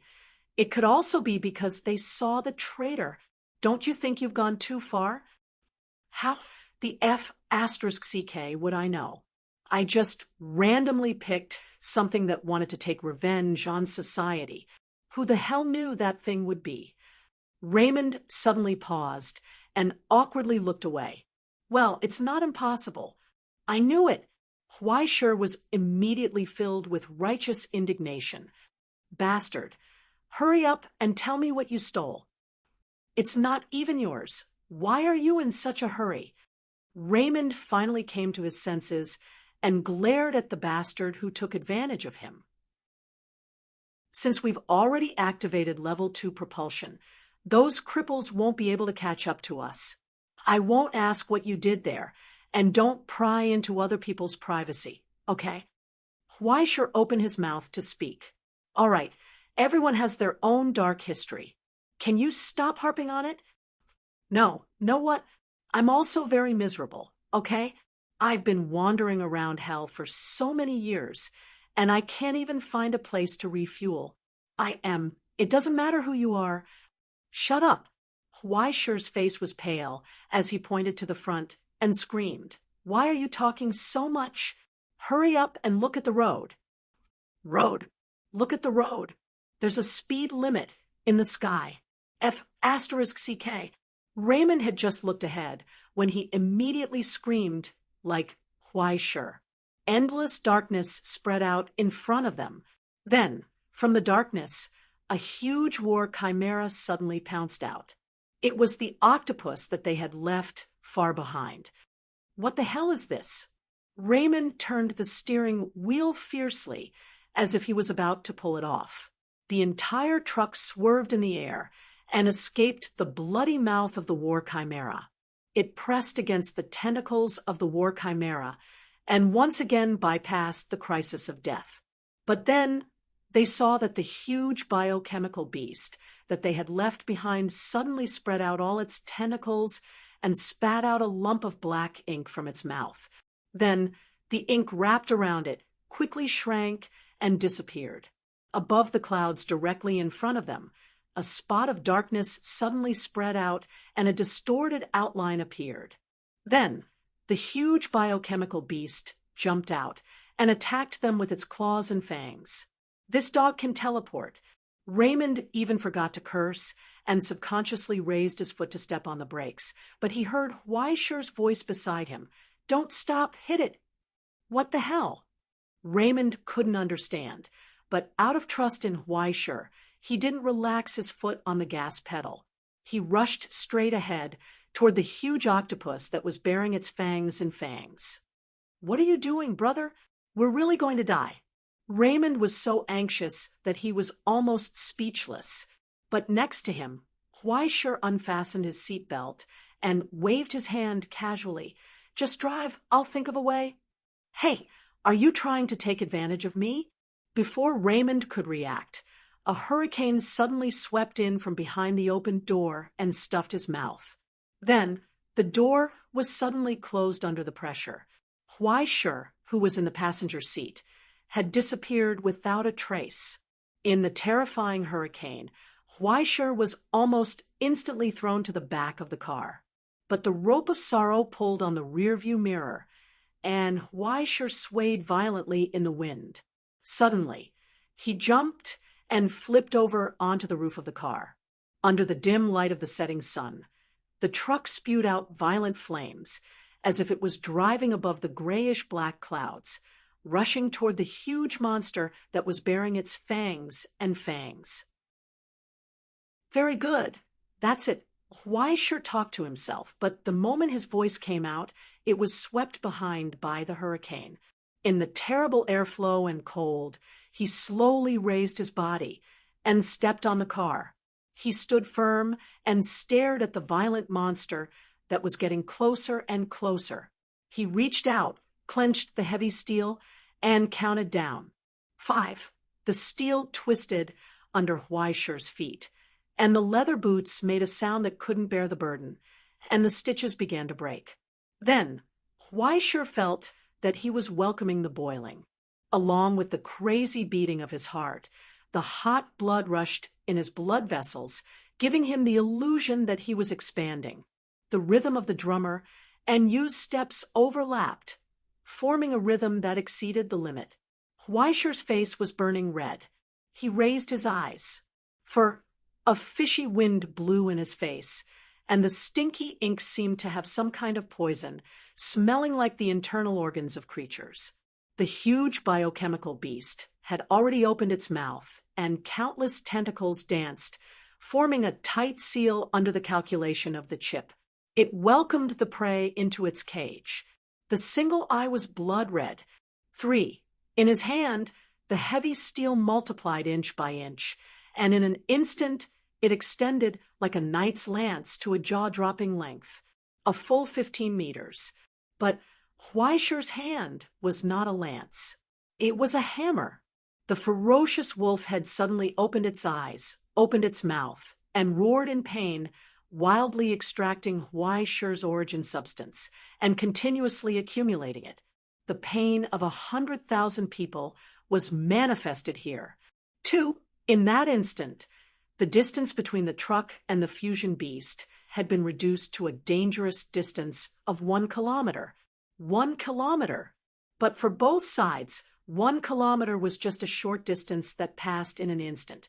Compared to the huge fusion beast that stirred up the sea of clouds, the truck was just a withered leaf in the storm, unable to resist the huge shadow that enveloped it. But at that moment, the sonorous sound of steel suddenly burst forth. From the roof of the truck, in the torrent of wind, Weischer's body suddenly shook, and he took a step forward, leaving a footprint on the heavy armor under his feet. Then, with the second step, the entire truck suddenly shook, shaking violently, and Weischer madly sprinted forward. A series of sounds of steel twisting followed his footsteps forward, the ear-piercing sound spreading all the way to the front of the truck, and then the last loud sound exploded above Raymond's head. Boom! Weischer had already rushed out of the truck. Leaping up, like a speck of dust rising from a withered leaf, he roared, broke through the wind, and went against the flow, breaking through all the turbulent torrents, and went up from the air, breaking away from the gravity of the earth. It was as if he was flying. It was above the blood-red eye. In an instant of astonishment, in the evaluation of the war chip, the danger rating belonging to this little bug began to rise crazily. The fusion beast twisted its body as if it wanted to retreat, but it was too late. In Huaisher's hand, the steel that set off sonic booms, and white waves scattered out. The wolf head roared, and blazing flames suddenly spewed out from behind the hammer, like a volcanic eruption. It drew a ferocious arc and smashed down. 0. A moment of silence, as if eternity had frozen, only the ripples caused by the ravaged air when the hammer smashed down. But then there was a sudden burst of tragic cries, and the tentacles all over the sky danced wildly. A huge gap suddenly appeared on the face of the fusion beast. Compared to its body, even if the hammer was extended to the limit, it was just an iron needle. But now, that small needle was like an axe, violently opening up a huge crack on its body with pure strength and steel. The body shattered, the bones shattered, and the blood turned into a torrent, gushing out. The sudden impact suddenly erupted. The fusion beast involuntarily flipped, tilted, and between the wriggling tentacles, a truck whistled past, like a fish nimbly jumping out of a fishing net. But it didn't have time to catch Huaisher. They were too far apart. The moment they passed, Huaisher waved his hand indifferently and fell down. Then he threw out the rope of sorrow and wrapped it around a tentacle. The hammer in his hand dissipated and turned into a heavy axe blade, and with the pull of the chain, his body flew up again, falling toward the broken crack on the face of the fusion beast, passing through layers of alloy bones. The burning axe blade slashed into the deepest part of the darkness. Sparks flew, and a crack appeared on the artificial brain, hidden in the deepest part of the fusion beast's body, the black box that weighed several tons. Then, with another swing of the axe, the crack crisscrossed, the steel shattered, and countless chips broke. Huaisher stretched out his hand and suddenly threw an alchemy bomb the size of a head into the fusion beast. The alchemy fire was ignited. At that moment, everyone saw the flames spewing out from the fusion beast's eyes. There were also ferocious roars that spread in all directions. It was a pure bestial instinct that no machine, chips, or control program could restrain. It was an instinct that was cast from countless hormones and genes. In pain, the dying beast fell into madness. All the tentacles twitched crazily on the spot, sweeping across the sky, sweeping past the combat group and salamander behind it. Countless black smoke rose, and the aircraft quickly fell from the sky. After losing the control of the program, it had turned into a pure beast. Under the stimulation of death, its instincts were stimulated like never before, and it became extremely manic. With just a little guidance, it could cause huge damage. And when the combat aircraft of the Ivy League began to retreat in an emergency, they saw a figure appear on the head of the fusion beast. He smiled and waved at them. In his hand, the spear of compassion was slowly raised and suddenly pierced under his feet.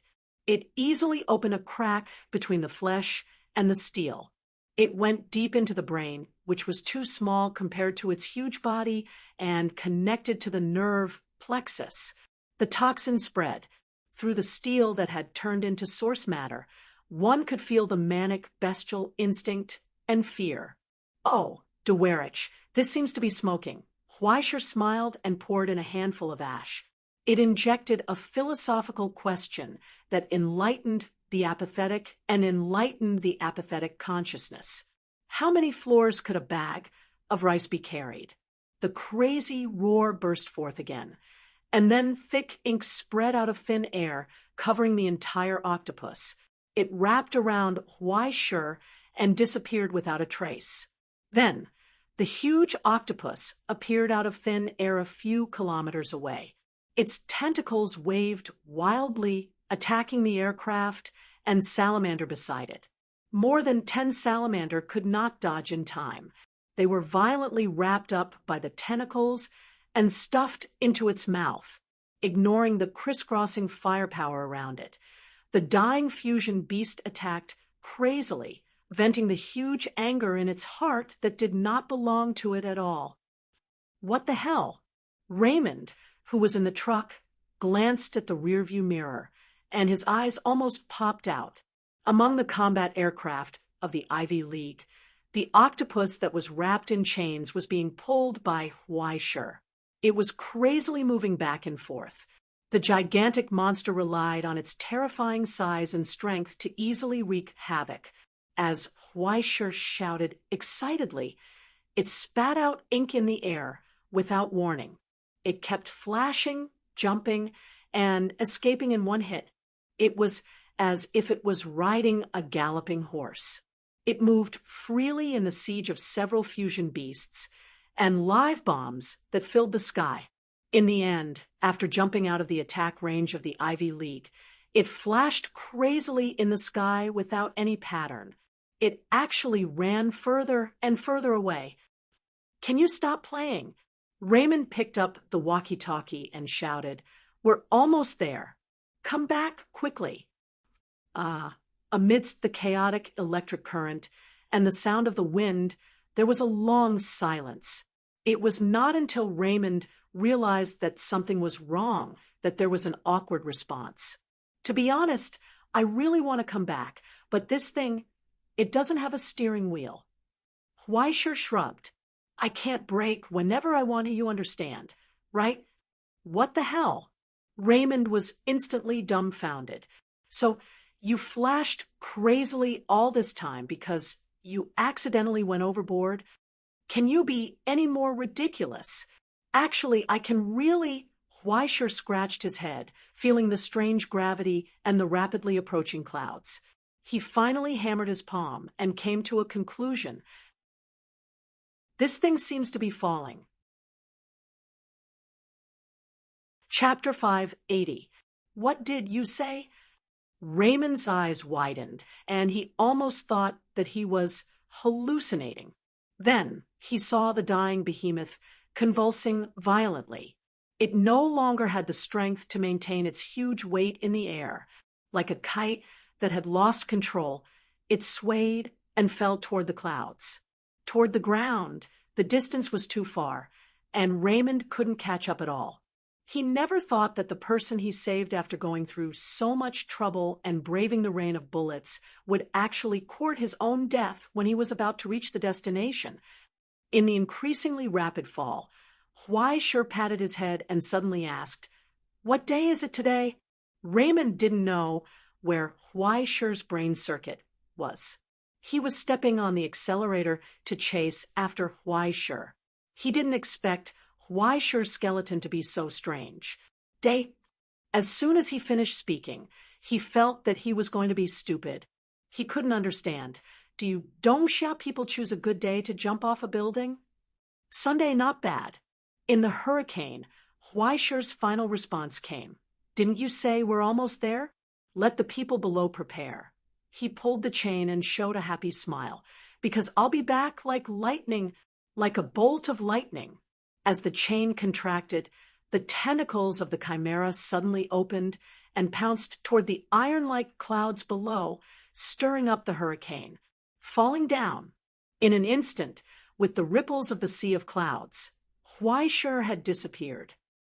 "What?" Raymond looked at the shadow left by Weisher in shock. After a long time, he reacted. "No, you didn't even wear a helmet? There are so many curses on the ground. You're so brave." Lynn Sergio, whose presence was getting weaker and weaker, finally mustered up the courage to interject. "I think the teacher might have just forgotten." Raymond took a deep breath and asked in the silence, "Then if we chase after him now, will we have time to collect his body?" The moment he fell into the clouds, a familiar coldness hit him in the face. That was the thick smell of water vapor and blood. The rain of decay was brewing in the clouds, forming a membrane that covered the entire earth. It was brewing ominous. Along with the oncoming hurricane, the visibility began to decrease rapidly. The coldness began to erode Huaishir's skin, slowly spreading inwards and petrifying it. However, under the dim light, it could only turn into speckle-like stone flakes that kept peeling off. Bolts of lightning constantly danced in the clouds, violently stirring up everything in front of them. When they landed on the chimera's body, they left scorch marks. In the darkness, there were countless flames moving about. Huaishir could see the shadows moving in and out of the thick clouds on both sides, as well as the roar of the engines. Countless ornithopters and aircrafts were hovering in the clouds. Like fighting birds, they were pecking at each other's wings. When they collided with each other, explosions and fleeting flames would erupt. There were even aircrafts emitting thick smoke that brushed past Huaishir's head. In the flames, Huaishir could see the pilot ejecting from it. Immediately after, even more gigantic beasts pounced onto the battlefield from above. Like a giant whale swimming in the ocean, they opened their mouths and pounced on a large number of fish. In the seemingly quiet clouds, the undercurrent was turbulent, and the killing was happening one after another. Countless flashes of light constantly lit up, extinguished, and burst out again. At this moment, the intruders suddenly encountered the concentrated fire of both sides. The live explosive bomb spread its wings and whistled. Huge wounds and bloody holes were left on the dying chimera's body. The giant beast was wailing and struggling hard, but it couldn't get rid of the sharp blades wedged into its bones. As the chains tightened, it felt pain and madness. It swung its body wildly and pounced down until it broke through the clouds in front of it and fell into the world shrouded in torrential rain. A crack appeared above the clouds, and the fleeting dim light illuminated the incomplete outline of the giant beast. It also illuminated the terrifying world full of devastation. Huaishir almost suffocated. That was already a real hell. The gray fog shrouded the earth, and countless spores bloomed into beautiful flowers on the ground. In the blood rain, a terrifying blazing hurricane formed dozens of tornadoes that wandered on the ground without any pattern, cruelly uprooting everything on the ground. The lava-like flames gathered in the belly of the tornadoes, illuminating the gray world. Sharp ice crystals grew out of the soil and steel, turning into clusters of beautiful crystals. But the crystals were quickly covered by ash-like snow powder. When he looked down, he could see countless ferocious colors squirming on the ground, strangling each other in the same place. They expanded or contracted, devouring each other as if they were in a life and death struggle. Then, they overlapped to form other abnormal colors. The entire Twilight Village had become a cauldron of chaos. In a trance, Huaishir felt as if he had seen some kind of terrifying alchemy, but he didn't know whether it was a disaster or a miracle brewing from this hell, or both. But he didn't have time to think about those details, because at the end of the earth, the illusory giant with the solemn crown on its head was already emitting a brilliant light, rumbling forward. Shouldering the heavy iron crystal throne, the domed giant strolled through hell, heading straight for the Great Pyramid.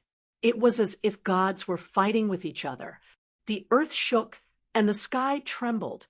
Huaishir's vision went black. He felt the rapid weakening and mutation of his body, and even the discomfort and panic in his soul.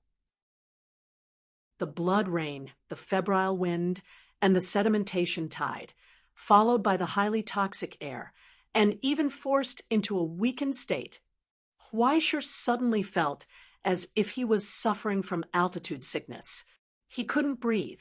His physical strength was rapidly declining, and he was actually not much stronger than a normal person. Immediately afterwards, The origin substance began to rapidly evaporate and rise into the air. The mist-like curse of terror began to invade his consciousness, and then it was once again converted back into origin substance by the sealing hand, creating an unbearable cycle. It was as if he was in the middle of a contradiction. The highly toxic air constantly brought him an endless stream of vitality, but the weakening curse caused him to constantly lose strength. After applying a debuff that reduced his physical strength by half, the vitality in the blood rain quickly grew. The sedimentation tide constantly absorbed his origin form and reason, but the curse of fear and bloodthirst constantly replenished his energy and strength. Blood continued to flow out of the small wounds, but the vigorous life force was rapidly creating more blood. It was as if his entire body had turned into a swimming pool, with both the inlet and outlet valves opened at the same time. He felt a strange discomfort amidst the intense metabolism and the rapid flow of origin form. While he was bleeding, he was also urgently receiving blood. As the death line approached, he was constantly delaying the death line. It felt so contradictory, so strange, but after getting used to it, it seemed pretty good. Huaishe raised his hand and looked at his skin that was constantly peeling off and growing back. As he fell, he felt an indescribable sense of novelty. Immediately afterwards, he noticed that the ground in front of him was rapidly expanding. There was also a huge burning tower. Countless rusted steel grew on it like thorns, coiling layer by layer. At the top of the tower, the scorching sun that looked like a single eye was still blooming with a dim, yellow light. It was so familiar. That was the heart of the Twilight Village. This was the center of the entire hell. A roar burst out from the ground below. Immediately afterwards, intense light shot out from the air defense array and tore apart the giant chimera's shell.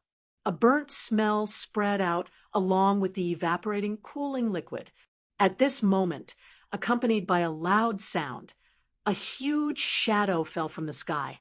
On the ground, the people behind the protective suits looked up in shock and saw countless tentacles fluttering in the wind, as well as the giant chimera covered in cracks and wounds. Splashing sticky blood, it wriggled in the hurricane while hissing. As the spear of compassion pierced through it, it exerted all its strength amidst the intense pain and activated the overloaded gravity generator in its body for the last time. The terrifying momentum that was like a falling mountain suddenly stopped. But immediately afterwards, explosive flames spewed out from the depths of the tentacles and mouthparts.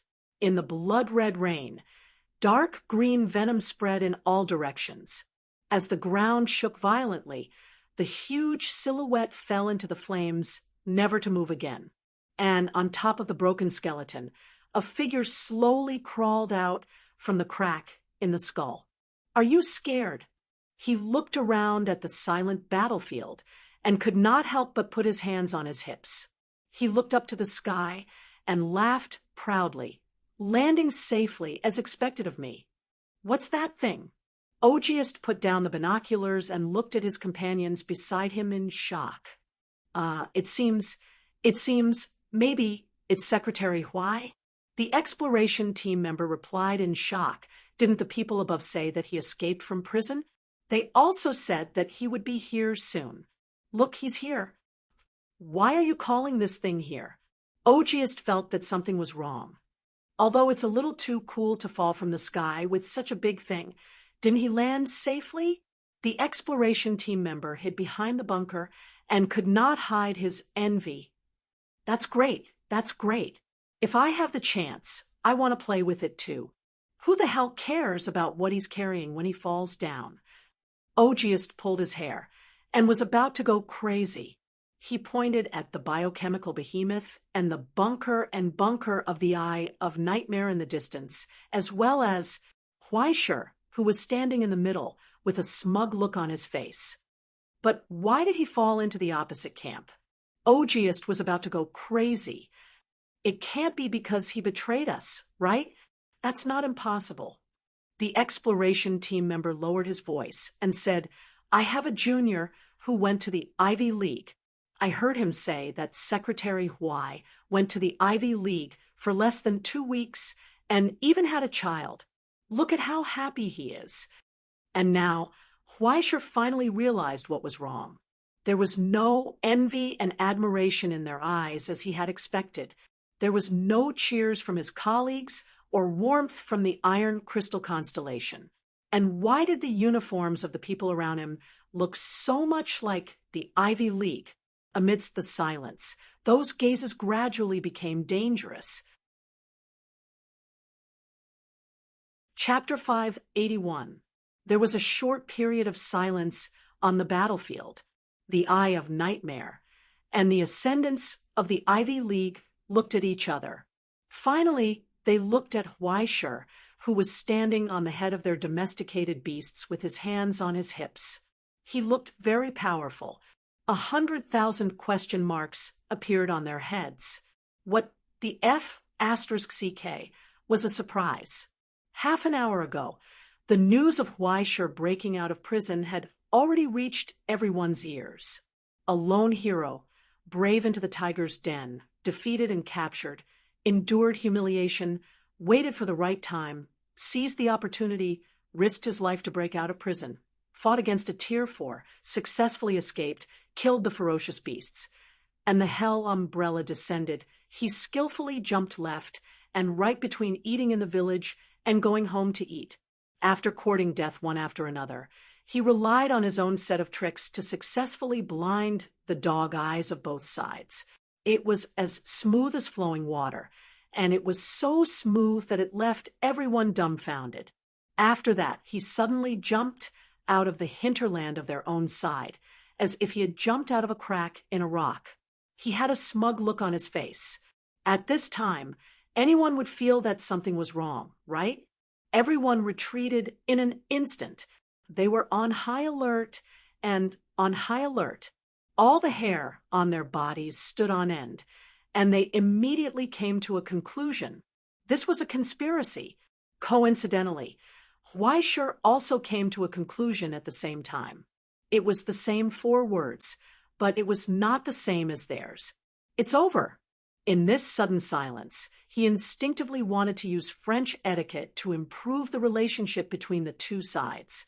However, when he noticed the vigilance and wariness in the other party's eyes, he suddenly felt a glimmer of hope. He stood with his hands behind his back, hiding his crazily trembling hands behind his back. He stood on the skeleton of the chimera with his chest puffed out. He looked down from above. Out of habit, he squeezed out a mysterious smile that was filled with an evil charm. He looked at the few acquaintances behind the bunker and asked loudly, "Long time no see, Colonel. How have you been?" The colonel stared at Huaisher indifferently. He raised his hand, and the army behind him raised their guns and aimed at Huaisher's face. Countless wandering red dots landed on his body.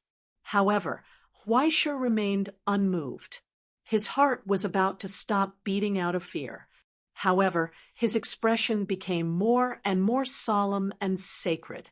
At the moment when death was about to arrive, his mind spun like lightning. Countless inspirations flashed through his mind, and in the end, they turned into a miracle of reversing death and gushed out. "Comrade Colonel, the undercover mission is over. There's no need to fight anymore," he announced in a loud voice. "The great Grandmaster asked me to inform you that you can return to the team." There was a moment of confusion. Intimidated by the aura of the traitor, the colonel opened his mouth in shock. He was stunned for a moment and didn't know what he was talking about. What was lurking? What did it mean to return to the team? What the F***CK are you talking about? However, after the sudden astonishment, the others couldn't help but turn around to look in disbelief. He was dumbfounded. I didn't. The colonel opened his mouth in shock, trying to defend himself.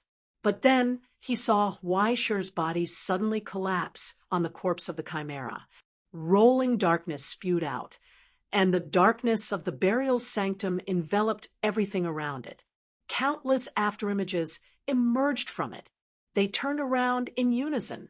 They sprinted, seizing this moment of life and death. Huaishir ran toward his home base, covering his head and screaming, "Great Grandmaster, save me! Fire! Fire!" The colonel's vision darkened. He was so angry that he almost had a cerebral hemorrhage. He roared in anger, "Kill that scum from the ivory tower!" There was no need for any orders. The 16 giant chimeras, the hundreds of mercenaries from the Eye of Nightmares, and even the Infernal Legion present all had the colonel's orders appear in their eyeglasses. Soon, Ivy's war chip distributed the detailed siege plan to every step to everyone's hands. In the heart of the Ivy League, Huaishir once again began his desperate escape. In an instant, more than half of the countless afterimages that were split into were gone under the sweeping fire and attack. The colonel's army launched a massacre with unimaginable efficiency. The alchemy weapons that were enough to arm an entire army were all modern and superior to existing technology.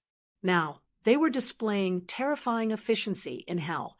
Huaishir did not dare to show his head at all. He kept shuttling back and forth in a sorry state, struggling at death's door. Seeing that their reaction was so fast, Huaishir's heart turned cold. If he had known earlier, he would have shouted, "Go and tell Liz that Michelle is a traitor." In fact, it would have been even more heartless.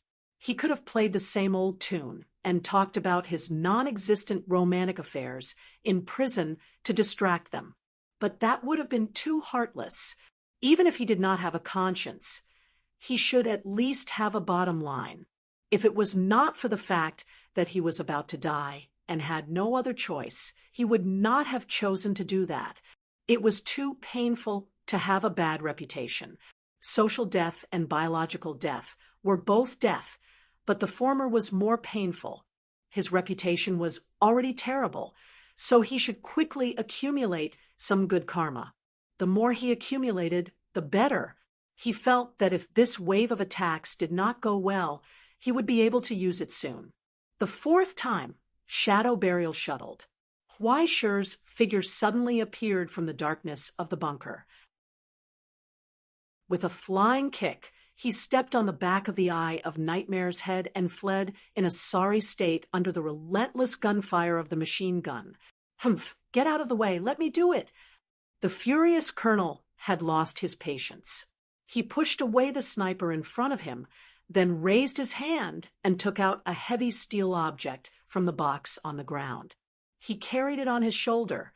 The heavy cannon swayed and aimed at Huaishir in the distance, while the cross on the display screen locked onto his back that was repeatedly jumping horizontally. "Die!" In the sharp sound of the lock being completed, the colonel pulled the trigger.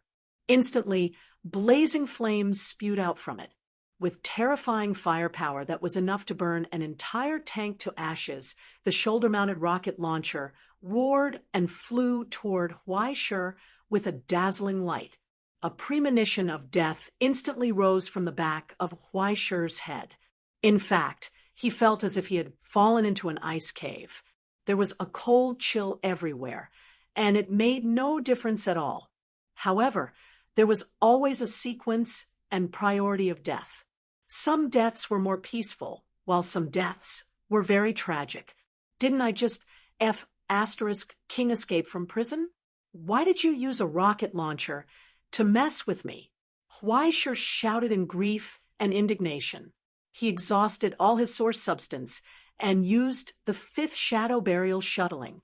Suddenly, his figure appeared 100 meters away and dodged the rocket's bombardment. However, his vision immediately turned black.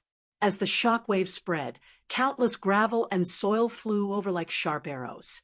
He was swept up by the heat wave and febrile wind behind him and involuntarily flew into the sky. He fell toward the area where the intense fire between the two sides was exchanged. As the sky and earth spun, he finally saw the exploration team's bunker and formation on the iron crystal seat. He could not help but cry. He was so close to being able to return to the spring. At this moment, in midair, the soaring Great Pyramid, the alien realm of the underworld, Tlalocan, suddenly lit up with a burst of light. Then, the countless torrential rain that was rolling back into the sky suddenly shook. A dazzling bolt of lightning as thick as a bucket emerged from the brewing dark clouds, illuminating Huaishir's dull expression. At this moment, the killing intent from the high priest descended from the sky. Wherever it passed, everything in front of the lightning was cleanly burned into charcoal and fell apart. Stupid little brother, are you stupid? However, the moment the lightning was only a line away from Huaishir's face, it stopped abruptly. This was because in the sky, there was a huge palm pinching the end of the lightning, as if it was catching the tail of a snake, causing the fatal venom and teeth to be unable to cross this last line. It was completely illogical and completely unbelievable. It was like stepping on the ashes of physics and doing a tap dance. However, alchemy was such an unreasonable thing. In the hands of the dome giant Atlas, as his 5 fingers closed, the lightning was easily crushed like glass. Huaishir finally succeeded in flying out from behind the ivy bunker and landed on the scorched ground of the battlefield. In an instant, he disappeared. He felt as if the ground had turned into some kind of liquid and swallowed him. Huaishir's vision turned black, and then the world spun. He was wrapped in an undercurrent and could not help but shudder rapidly underground. Finally, under the great force, he rose up. He was squeezed out of the ground, soared into the air, and landed on the hard stone floor, panting violently. Before he could react, he was already in the fortress of the Iron Crystal Constellation. Until he saw Andrea's familiar face, Huaishir finally breathed a sigh of relief. He was moved to tears. I almost died. He held Andrea's hand tightly and shook it. At the crucial moment, Andrea, you are still the most reliable. Andrea was awkwardly pulled by Huaishir. After a long time, she helplessly explained, I'm a Tier 4 sublimator. According to the contract, I can't directly participate in the battle. Huaishir was stunned and looked over. Who is that? Andrea coughed twice and pointed at Martin, who was standing behind Huaishir with an unhappy look on his face. Huaishir was stunned. This was really unexpected. He did not expect Martin to still be there. Because his presence was too weak, he did not think of this at all. But the situation just now was undoubtedly the result of Martin's specialization in liquefaction. Although there was some unhappiness between the two, Martin was actually able to help him at the most critical moment. This immediately changed his view of Martin. Thank you, thank you. He enthusiastically pulled the young man's hand and shook it twice. Martin pulled twice and found that he could not break free. He could only snort and turn his head. Don't cause trouble. Where did this arrogant character come from? A group of medical staff rushed up to give Huaishir emergency treatment. Fortunately, other than a few bullet holes on his back, there were no major problems. After a little patching, he could continue to work as a human. Just as they were giving him a blood transfusion, Andrea came up with a serious face and hesitated. What's wrong? Huaishir asked. After a moment of silence, the big sister looked left and right. She pulled up her hair and lowered her beautiful face. She leaned over and slowly came over. Huaishir was stunned, his eyes wide open. Just as he was hesitating whether to resist or not, he heard her whisper in his ear. So, is it true about the child? I see. In the awkward silence, Huaishir's expression gradually stiffened. He looked at the serious and curious Andrea in disbelief. Something is wrong with you too. Chapter 582. It was as if a moment of silence had suddenly arrived. The surrounding noises had all disappeared. Everything was in order without any pause. The infusion, disinfection, and bandaging were all done in the medical room as usual. However, even the sound of breathing had disappeared at this moment. It seemed that everyone had their heads lowered and were focused on their work. However, they couldn't help but secretly perk up their ears, hiding the burning fire of gossip in their eyes. Especially a sublimator who was pretending to be asleep, whose ears were almost turned to the back of his head. It couldn't be helped. Some things, from the age of 80 to the age of 8, everyone liked to listen to a few ears no matter how serious they were. How refreshing it was for the person involved to personally narrate his journey. If they didn't eavesdrop, how could they console themselves for their hard work in hell? So, about the child. Andrea concealed the curiosity and desire to pry in her heart. She lowered her voice, and her big eyes were filled with anticipation. Is it true? Huaisher looked at her in a daze. His vision turned black. He finally felt the social death that was close at hand. What's going on? Wait, how did all of you find out about it so quickly? Didn't you come to hell to develop and explore the present realm? Where's your determination to sacrifice and pay for the present realm? Even in hell, you won't forget to keep an eye on your colleagues' scandals. Also, Huaisher's eyes turned, and he finally reacted.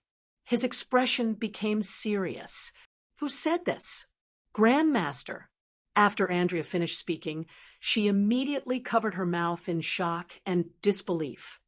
Really? No. Huaisher rolled his eyes and raged. Why would you believe him? I'm a virgin. Therefore, 10 minutes later, the entire Iron Crystal constellation knew that Huaisher was a virgin. At this time, Huaisher didn't even have the strength to defend himself. Anyway, even if he defended himself, it would be useless. He was already prepared to welcome the arrival of social death. After cleaning, suturing, bandaging, and blood transfusion, like an assembly line, Huaisher was stuffed into a wheelchair and sent directly to the temporary meeting room in the hangar with an 4-drip. It was time for the final mission. Listening to the voices above, he yawned and couldn't hide his sleepiness. He began to be distracted. Next, we will enter the final stage of the contest for the Twilight Village. In the corner of the hangar, in a temporary conference room made of several boxes, the purser announced, "This is the most important stage. No slacking or negligence is allowed." There was a solemn response. Huaisher opened his mouth and wanted to follow, but he found that by the time he reacted, everyone had already finished shouting, and only his voice was left behind. It was extremely awkward.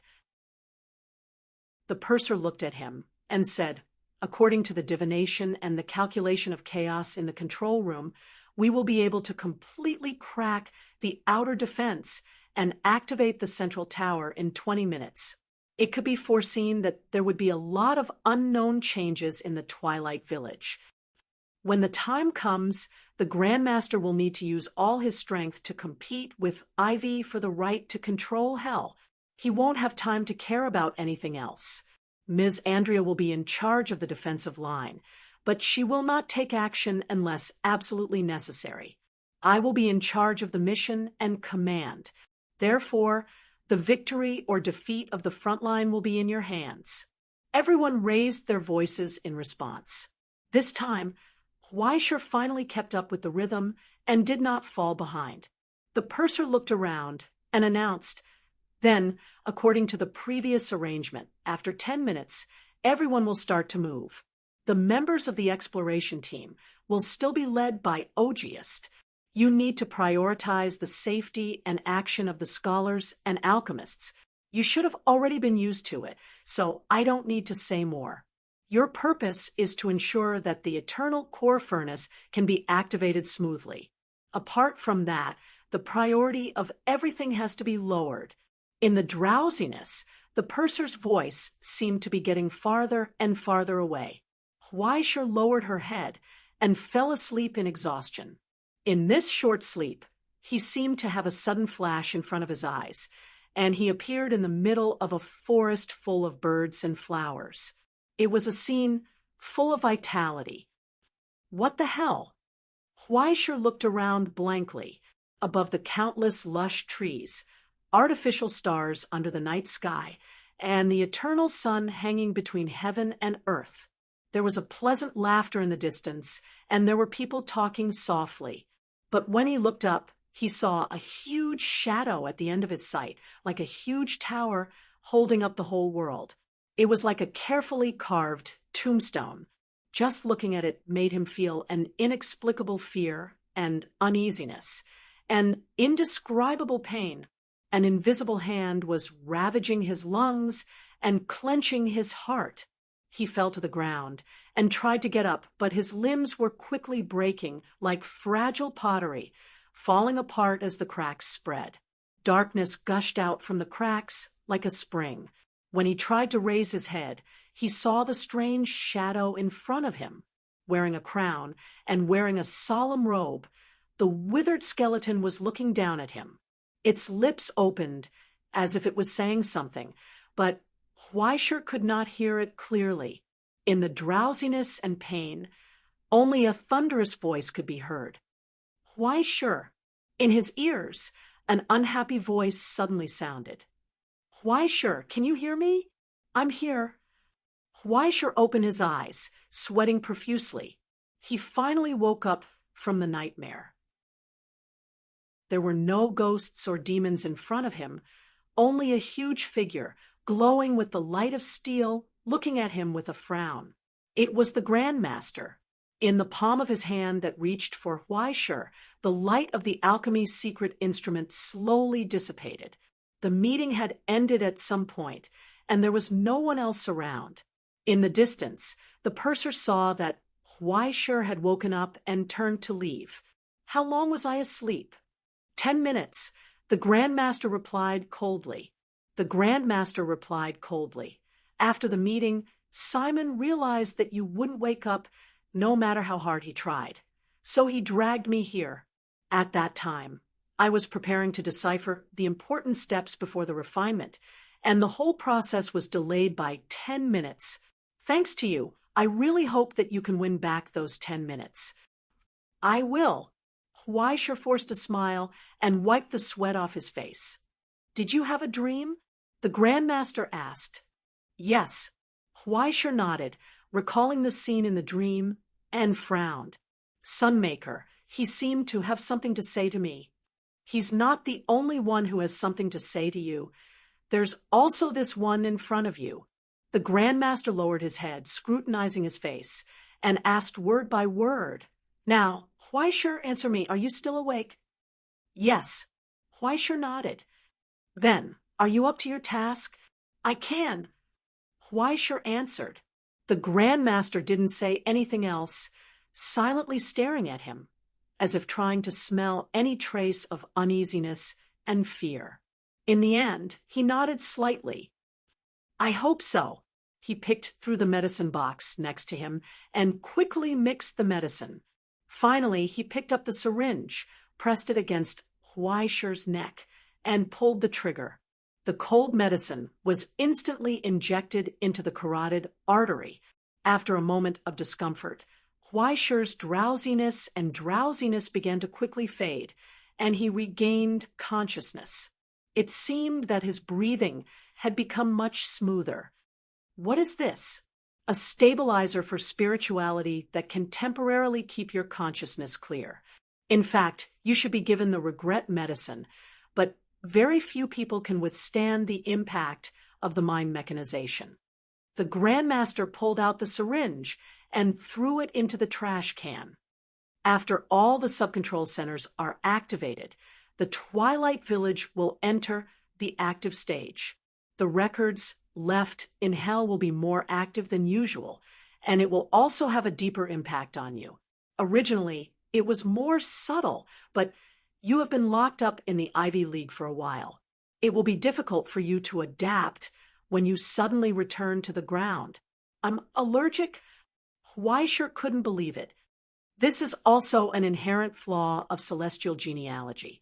Excellent individuals will obtain the adaptability of the abyss, but at the same time, it will be more difficult to resist the impact of hell's records. The possibility of being assimilated and solidified by hell will also greatly increase. The Grand Master reminded him, "You have to be careful. Don't become like Chandra." Huaishir's movement stiffened, and he once again recalled the figure that was assimilated by this hell. Huaishir hadn't seen him for a long time, but this didn't mean that Chandra had disappeared. As long as the Twilight Village existed, he couldn't be free. Do we really have no way to save him? Huaishir hesitated for a long time and finally asked, "Maybe there is." The Grand Master asked in return, "But do you think that after being assimilated, it will still be the original Chandra that we can save?" Huaishir was speechless. In a short silence, a sharp bell rang in the distance, mixed with a faint roar. Alarms sounded one after another. Huaishir looked up in surprise. "What is that?" "The forecast for the opening of the stage." The Grand Master looked away. "The break time is over, Huaishir. The final curtain is about to be unveiled. Everyone should return to their positions, including me and you. It sounds like I have a lot of weight." "Yes, who said that the tool is not important?" The Grand Master patted him on the shoulder. Before leaving, he looked at him one last time. "Everyone has their own things to do. Let's do I'll leave the rest to you." A minute later, Huaishir had changed his equipment and walked into the hangar again. The roar from outside was getting louder and louder. The world didn't slow down because of Huaishir's breath. The battle between the nanosequence mechanical body from the ivory tower and the ivy behemoth was still going on, and even more tragic. Countless ornithopters flew into the sky along the tracks and started a new battle in the clouds.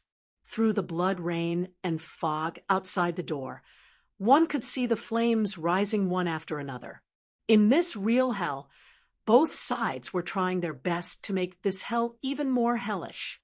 Was it because it was already hell, so no matter what they did, it wouldn't be any worse?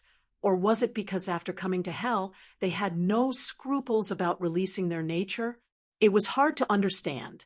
In front of the departure gate, a truck with completely changed armor and equipment had been waiting for a long time. The door opened, waiting for his arrival. "Sorry to keep you waiting." Huaishir walked into the carriage and greeted her colleagues who were sitting on both sides of the carriage. Ogiest, who was sharpening the blade of an axe, looked up at him and raised his eyebrows. "You look good after sleeping. I hope it's not just looking good." Huaishir shrugged and sat in the last empty seat in the car. Next to him was the girl in gray, who was a little uneasy. She was wearing a gray robe outside her armor. She held her helmet stiffly and didn't dare to look up at her teacher. "Are you nervous?" Huaishir asked. "I heard from the purser that you signed up. To be honest, I was a little scared." Yuan lowered her head, afraid that Huaishir would be angry because of her unauthorized decision. "Where's little 19? Huaishir looked up at other places in the car. "Should be here too?" Yes. The person diagonally opposite hurriedly took off his helmet and showed a stiff and cordial smile. "What can I do for you?" Looking at the insincere smile, Huaishir couldn't help but sigh. "I guess you must think that if Yuan signed up and didn't sign up, you will be remembered by the teacher, right?" "Teacher, what are you talking about? How could I think of you as that kind of person?" Lin 19 said in a trembling voice. "I volunteered." "Really? Then remember to rush to the front, and I'll be the supervisor." There was a burst of laughter around. Lin 19 shrank his neck and didn't dare to speak. "All right, let's all relax." Huaishir shook his head. "You've already got on the car. How can I drive you out? Besides, the purser told me that you two did a good job when I was not here. I don't think you will die in vain. Ogiest raised his hand. I can testify to that. Although the kid is a little slippery, he runs away very quickly. As for the little girl, she hasn't had a chance to make a move yet. I'm looking forward to it. If you ask me, it's best for them to stay in the iron crystal base obediently. But how can anyone who becomes an ascendant escape from this? Huaishir sighed. As a student, it's a rare honor for you to be willing to go to the battlefield with me under such circumstances. So, I won't reprimand you, but I hope you can understand the danger. He said, you have to protect yourselves. Don't be like me and rush to the front. In the silence, the two students nodded solemnly. After thinking for a moment, Huaishir scratched his head awkwardly and lowered his voice. Also, if you feel that you can't win, just surrender. As long as you don't let anyone find out that you are my student, there shouldn't be any big problems. At most, you'll be locked up for a few days. The food in the Ivy prison is pretty good. The bread and soup are very nourishing. Maybe you can even gain a few pounds. As he spoke, he couldn't help but smile with exultation. The people in there are nice to hear. Every one of them is a talent. It's actually quite interesting. Silence suddenly fell. Everyone was stunned to see Huaishir instructing his students to surrender to the enemy. Suddenly, they wanted to represent the ivory tower to kill this traitor. What King traitor? Is there something wrong with your classroom? How can you teach your students how to surrender to the enemy in front of your teammates? But even if he knew that it was wrong, Huaishir still couldn't help but hope that his students could move faster when they surrendered. He wished he could sew a little white flag for them.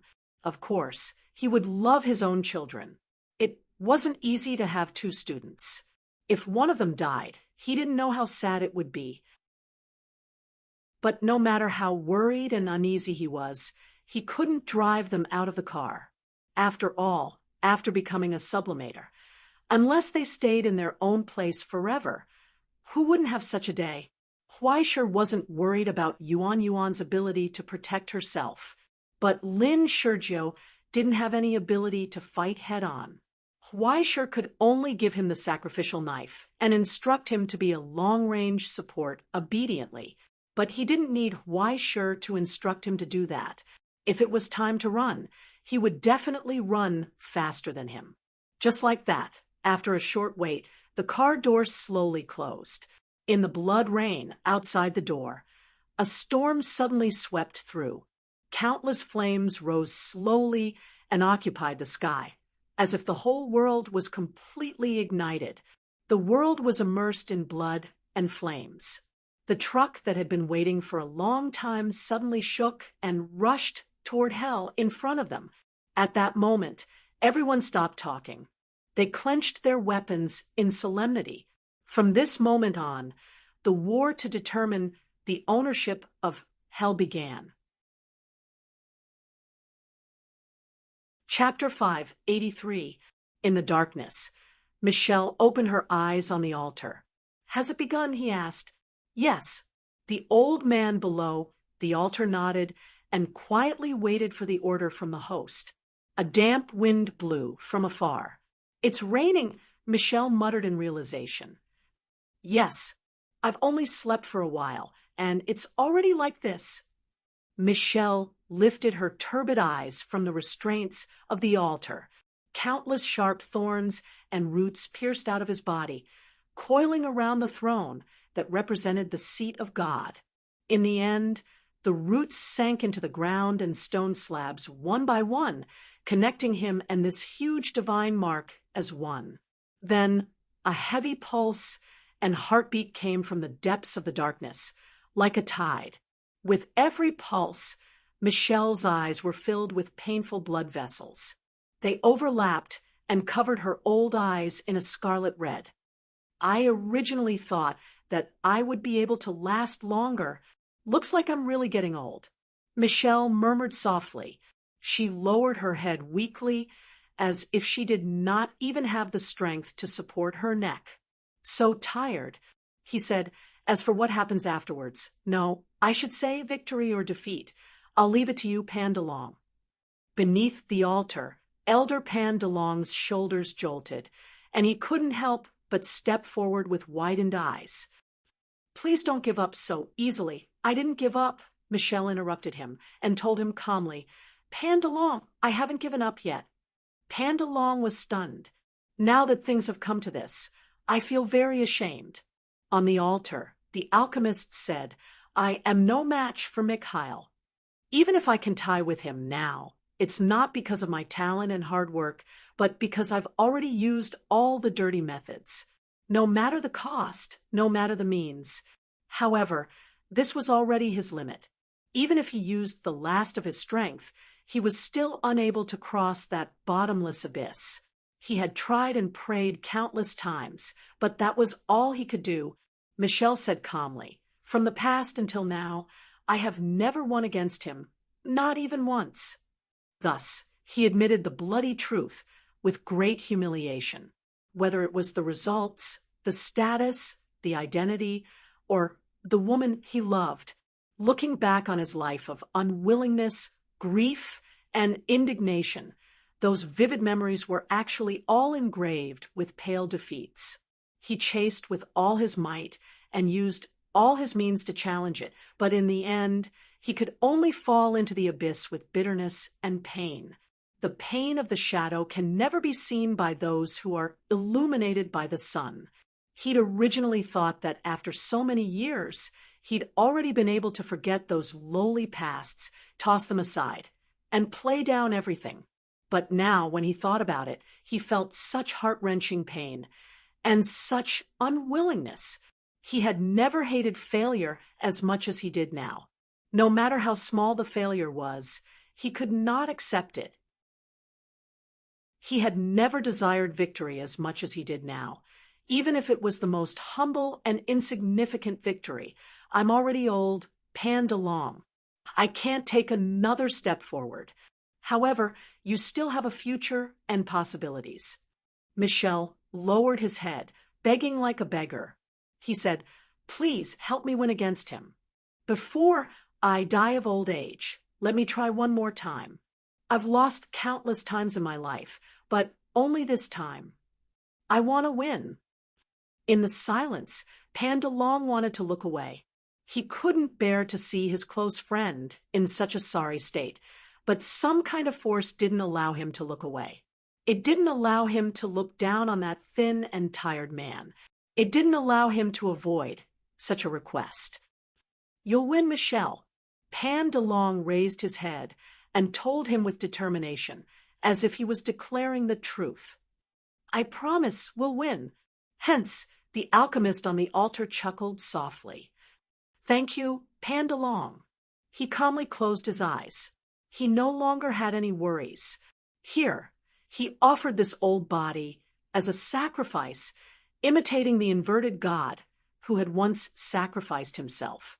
His consciousness once again sank into the storm of origin substances and miracles. Controlling the miracles, he transformed into the reflections of the Holy Spirits on the ground. At that moment, the alien realm of the underworld, Tlatalorcan, rumbled.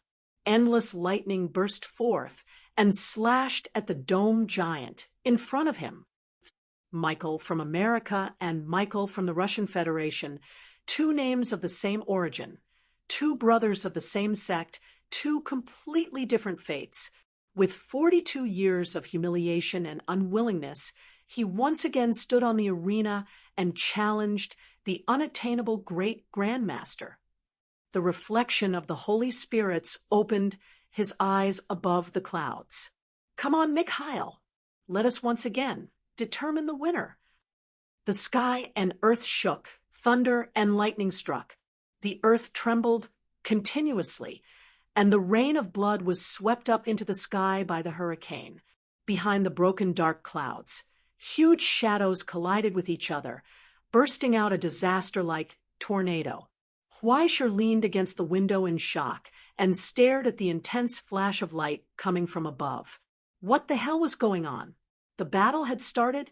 Had the dome giant and the alien realm of the underworld entered a decisive battle now.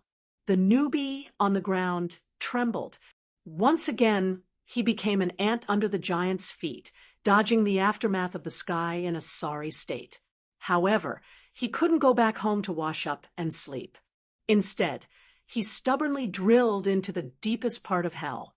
Huaishur felt that there must be something wrong with these people's brains, including himself. The hell he saw along the way was no longer as dead as it used to be. Instead, it seemed to have been resurrected in the war, revealing traces of a ferocious aura. Under the countless ruins, blood rain and febrile wind covered the place. Even through the carriage and wearing a breathing device, he could feel the terrifying toxicity and harm in the hurricane. The closer he got to the central tower, the more he could feel the trauma that was once engraved on this land. There were even traces left behind from the war between the workshop masters and the Sea of Titans. Countless huge humanoid war machines and all kinds of strange corpses. They fell messily among the ruins and turned into stone statues under the curse, but they still retained the pain and despair before they died. Now, they were all broken, but when everyone began to feel numb to this, Huaishur's heart was faintly filled with doubts and puzzlement. He couldn't tell what the problem was, until the wreckage was thrown out of sight as the truck rumbled forward. Huaishur's heart trembled, and he suddenly came to a realization. Those corpses and wreckage all fell with their backs to the tower. It was as if they were fleeing. In his astonishment, his vision blurred, and he couldn't help but clench his fists. Amidst the countless broken walls and petrified corpses, he once again saw that strange figure through the turbulent rain of blood, Chandra. Behind the broken mask, countless machines and gears emerged. He stared at Huaishur, his lips moving as if he was saying something. Soon, he disappeared without a trace. It was not until this time that Huaishur noticed Ogiest not far away. He was looking in the direction where Chandra disappeared, unable to take his eyes off it until it was blocked and covered by layers of ruins and wreckage as the truck moved forward. He clenched the scabbard of the short knife in his hand tightly. After a long time, he let go. He could see it too. On the iron crystal seat, Huaishur had heard about their relationship, just like a father and son. Chandra was the one who raised Ogiest single-handedly. When Chandra was assimilated by hell, Ogiest was by his side. He even once told Huaishur that if it wasn't for Chandra, he would be the one who was assimilated. He could understand the pain and helplessness in his heart at this moment. Huaishur lowered his eyes and didn't speak. The truck was still moving forward, speeding through the heavy rain and strong winds. The originally short journey turned out to be so long. In this turbulent hell, everything was changing rapidly. The earth rose and collapsed, the sky cracked and healed. Everything was swallowed up by the raging tide. Everything seemed to have been pushed to the edge of a cliff and was in danger. But no one thought that the war would come so quickly. Just under the tower, when the ground layer violently changed and the truck made a sharp turn, it collided with a huge chimera. In the loud noise and shock, if it weren't for the restraint of the seatbelt, everyone would have flown out of their chairs. It was as if they accidentally broke into a large group of ivy. Artillery fire rushed toward them. Seeing the huge chimera pouncing toward them, everyone's face suddenly changed. No, they did break into Ivy's attack route, and there were several chimeras guarding this place. Damn it, meeting at the corner. Huaishur was stunned and sighed. Is this the beginning of some kind of youth campus love? Unfortunately, you are already 18 years old and no longer youthful. There is no such thing as a campus in hell. But at least you can fight for love. Ogiest grabbed the safety rope and looked at Huaishur meaningfully. He was still in the mood to joke. If you can rely on your looks to attract the opponent's main combat power, it will be a great achievement. Forget about this kind of achievement. Sensing the dangerous gaze of the girl next to him, Weischer's hair stood on end. Don't talk nonsense, or I will sue you for slander. The legal department is really scary. Laughter and shock spread out again, and everyone's vision turned black. Hell's car god was on the road again. The truck suddenly turned and narrowly avoided the Chimera's attack. Then it spat out a tail flame, turned around under the feet of the giant-like Chimera, and sped straight toward the tower. Behind the truck, countless drones had dissolved into nanosequences and were reorganizing, forming an ivory tower of war weapon and pouncing toward Ivy's Chimera. The giant monster and steel wrestled together. Accompanied by an explosion, flames rose from the rainstorm again. Before everyone could breathe a sigh of relief. Then live bombs fell from the sky, and countless shrill screams burst forth. The man-made biological weapons spread their wings and suddenly rose into the sky, pouncing toward the ground. Blazing flames rose from the ground. Airwaves rolled. An ear-piercing alarm suddenly appeared in the car, along with a deadly crisis. After crashing through the wall in front of them, they saw the eye of Nightmare spreading out in the rainstorm, and even a few chimeras soaring in the blood rain like squids. Specialized living explosive bomb. Dozens of tentacles danced, and they suddenly pounced toward the truck. The lock was complete. With such a tight formation and defense, it could no longer be described as a coincidence. Ivy League knew their location. No, the preparation was so thorough that even the entire plan had been made clear to him. Otherwise, how could they have so delicately penetrated the rear of their position and sniped them? In the next moment, the squids soaring in the rainstorm suddenly accelerated, and one of them had already pounced in front of the truck. Without giving them any chance to dodge, it quickly expanded and exploded. Flames burst out. Chapter 584. At this moment, the storm of red flames spread in all directions. After specialization, each cuttlefish-type chimera had the terrifying power to completely destroy the outer wall of an entire fortress. At this moment, they were dozens of meters away. As the flames burst out, thick air waves rolled. The entire truck suddenly rose into the air, like a withered leaf swept up by a strong wind. It was overturned. Countless armors instantly cracked, and even a large part of the windows were shattered. Amidst the intense rotation, Raymond gritted his teeth and stepped on the accelerator. He still tried to adjust his trajectory and direction, wanting to soar into the air. But then a few cuttlefish quickly exploded, sealing off the truck's escape route from all directions. During this short pause, the largest cuttlefish had already wriggled its tentacles and rolled them towards the truck. At this critical moment, Raymond gritted his teeth, slapped the button beside him, and roared at the top of his voice, "Prepare to receive the enemy!" The entire truck suddenly shook, and as flames burst out, the carriage behind it was thrown out. The front of the truck also rolled in the wind and smashed into the ruins beside it. He narrowly avoided this wave of face-to-face explosions. Along with the explosion, the carriage flying in the air reversed violently, breaking through a thick curtain of rain, and was already directly above the eye of Nightmare. At that moment, the cracked and distorted carriage suddenly shattered. A figure shot out from it like lightning.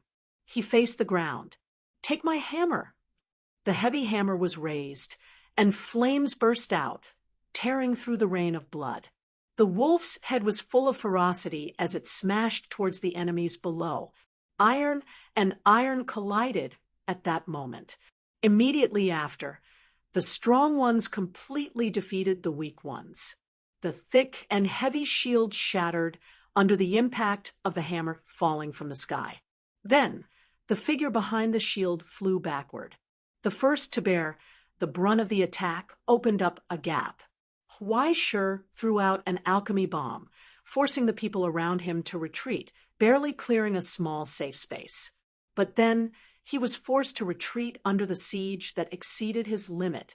The broken carriage crashed to the ground, and then it burned with raging flames. "Gather, gather!"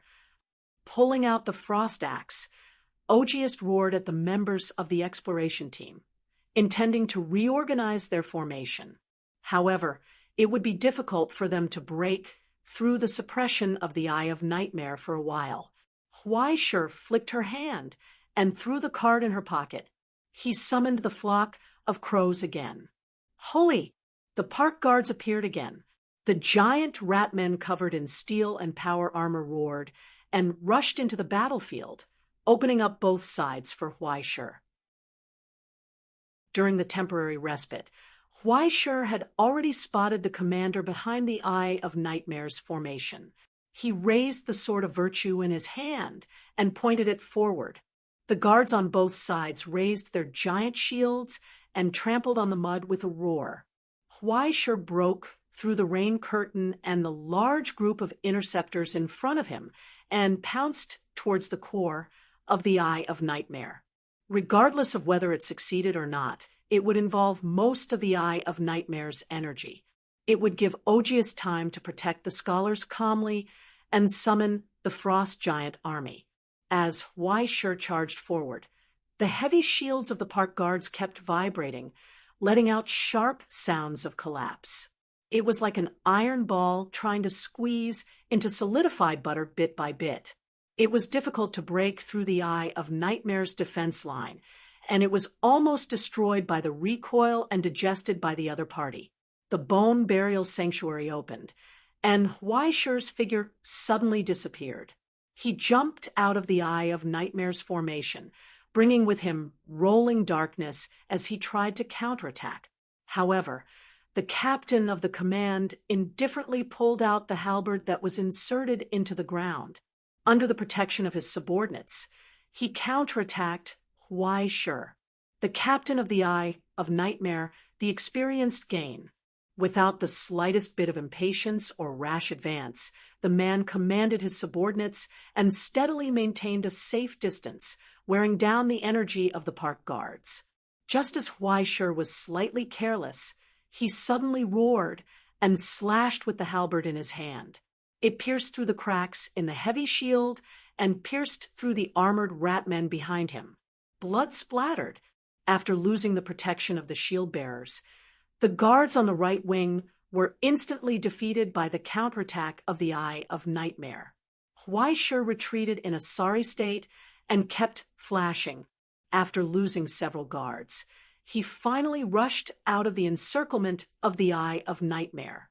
However, when he turned around, he could not help but feel the fury in his heart. In this short period of time, Ogiest had gathered at least half of the members of the exploration team. However, even though he already had the ability to counterattack, he stayed where he was and did not move. He indifferently rejected his subordinates' request for support and allowed Huaishir to struggle among the enemies. "Ogiest, why are you standing there?" He roared angrily. "Are you watching a show?" Ogiest did not answer. In the silence, he looked down at his watch. Through the rapidly rusting dial, he saw the second hand moving and silently counting down. 5, 4, 3, 2, 1. At the end of the countdown, most of the people around him stiffened. It was as if they could not breathe and pinched their throats in pain. However, they could not touch their faces through the helmet. As they gradually struggled, they began to twitch rapidly. One by one, they fell to the ground. Most of the scholars and alchemists reacted. They wanted to help and escape, but Ogiest raised his hand and fired his crossbow continuously. An arrow with electric light was shot out. Just like that, one by one, their twitching teammates fell to the ground. Ogiest raised his hand and took off the helmet on his face, revealing a pale and indifferent face. He finally answered Huaishir's question. Because I am the traitor. Betrayal always came suddenly. Huaishir was stunned on the spot, dumbfounded and in disbelief. He, who had been jumping around repeatedly, did not become a traitor. An Ogiist, who grew up in the Iron Crystal constellation, actually chose to betray him? However, the scene he had seen under the oil refinery appeared in front of his eyes again. From that time on, Ogiist was no longer a member of the Iron Crystal constellation, right? In the Reign of Blood, Ogiist raised his hand and raised the Nibelungen ring in his hand again, summoning the Frost Giant Legion. However, as soon as the light on the ring lit up, it quickly extinguished.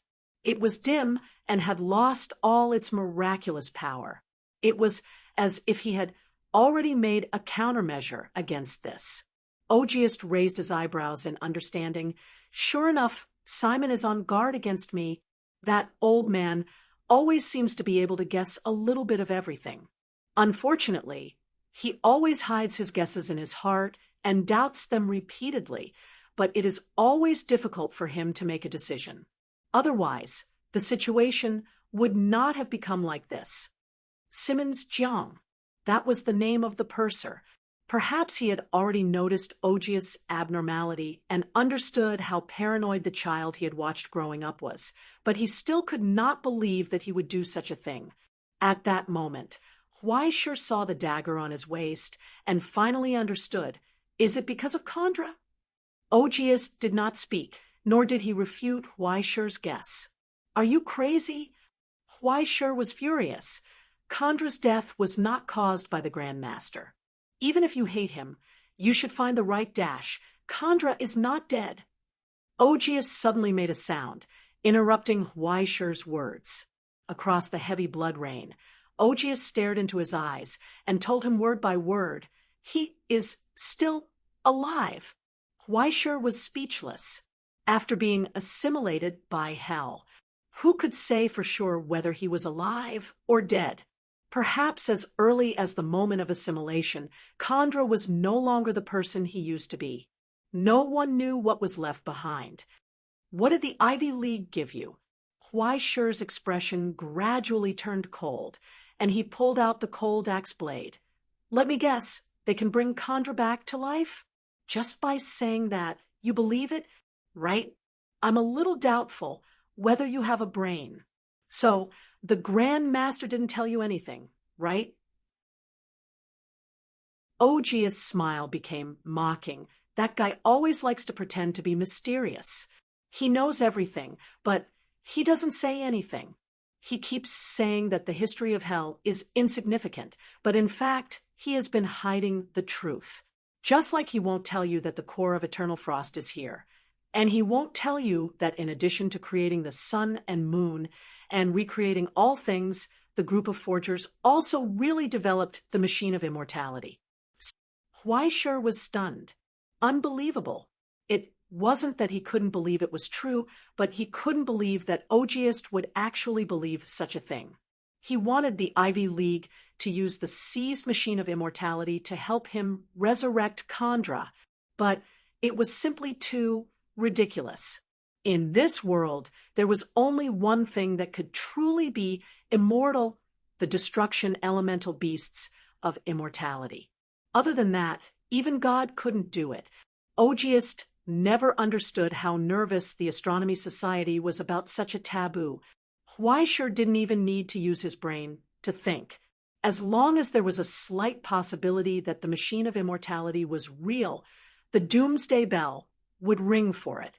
Then, right here, the purification core of the Continuation Academy would descend from the sky and burn everything here, along with the entire world. There wouldn't be any residue left. They wouldn't hesitate to write an entire white paper and use up the purification quota within 10 years. However, there wasn't. Countless divination, Bifrost's vigilance, countless prophecy props, and even Bifrost's time transmission didn't show any signs of it. The Continuation Academy didn't come here. That only proved one thing, that this thing was fake. He couldn't even laugh. It was hard to understand. Do you really believe this nonsense? Do I have any other choice? Ogiest asked back. He seemed to be laughing, but his eyes were burning red in anger. I don't pray for immortality. I just want to see him again. As long as Khandra can come back, I'm willing to do anything. The Grand Master can obviously do it. He can save Khandra. Ogiest roared. You know it, I know it, and even he himself doesn't deny it. But no matter how I beg and pray, he's not willing to look down. I've exhausted all means. Why, sure, all means, but I have no other choice. Is that so? Huaisher suddenly understood. That's right. Ogiest raised his frost axe and aimed it at Huaisher's face. The time of sorrow is over. Mr. Huaisher, please surrender. Huaisher sneered. What if I say no? Ogiest waved his hand. A gap suddenly opened in the array of the Eye of Nightmare, revealing the young man with the blade on his neck. Captive. Chapter 585. In the cabin in the woods. Under the suppression, little 19's face was pale. He smiled at Huaisher with difficulty and opened his mouth to say something, but he couldn't speak because of the sword. Otherwise, he'll die, Ogiest announced indifferently. Why didn't you say so earlier? Huaisher sighed, and then raised his voice. Kill him. For a moment, Ogiest was stunned. He took a step forward and told Ogiest in front of him, I don't like this student anymore. If you want to kill him, just kill him. Anyway, I have a cuter one. Logically speaking, a sweet and soft girl should be better, right? Step by step, he said calmly, what's the use of a man? Isn't it good to take all those beautiful girls as students and then develop a few beautiful forbidden teacher-student relationships with my face? With that, Huaisher's smile became more and more cheerful. To tell you the truth, I'm good at tricking little girls. It was that moment of astonishment. Huaisher's figure disappeared, flashed quickly in the air, and disappeared. Shadow Burial shuttled and rushed straight to the cabin in the woods behind the array. Boring trick, Ogiest snorted and chopped down with the frost axe in his hand. In an instant, an ice wall rose from the ground and blocked in front of Huaisher. Then he quickly expanded and turned into a 2-meter-tall giant, chopping down the axe toward Huaisher. The battle began. However, it was not this place at that moment. Just behind Huaisher, there was a flash of lightning suddenly rising. A low roar like a dragon burst out from a tiger's roar. Mountain King chopped down. In an instant, the ice wall in front was cut down with irresistible force. A girl in gray armor flew out of countless splashing ice powder and broke through the blood rain. She seemed to trample on the air and broke through the air full of poison. She fell from the sky. Behind her, the dazzling lightning slowly dissipated, and finally the phantom of the divine mark was revealed. It had the silhouette of a heavenly horse, and its pure white figure appeared in the rain of blood. Its face was like a fox's, and there were horns on its back. Its white body was covered in hair. The dragon-type divine mark inherited from the Yuan clan's Pegasus lineage. Cheng Huang. The moment he appeared, Shan Jun's sword slashed down and tore through the shield and armor in front of him like a hot knife cutting through wax. The terrifying force of impact was transmitted forward along with the impact of Yuan's shoulder. The burly man, who weighed half a ton, was sent flying like a cannonball. The Mountain Lord Heavy Sword once again let out a metallic screech, and the bloodthirsty white tiger revealed its true appearance in the void. The ice iron sword swept out, bringing about a tragic stretch of bloody light. An ancient armor appeared above Cheng Huang's projection.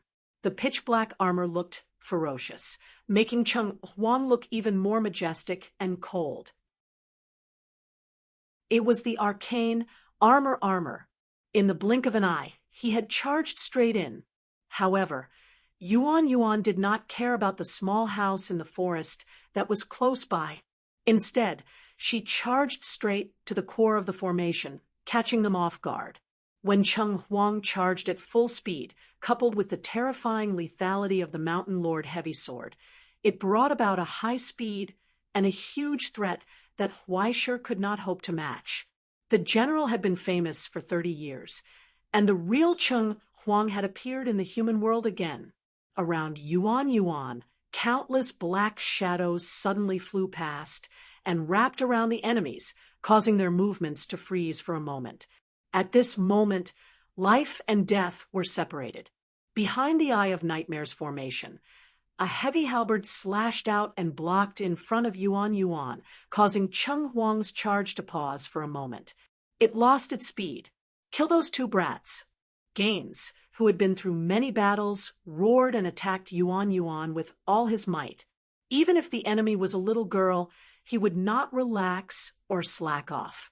The slightly chaotic formation once again regained its order and surrounded Yuan Yuan.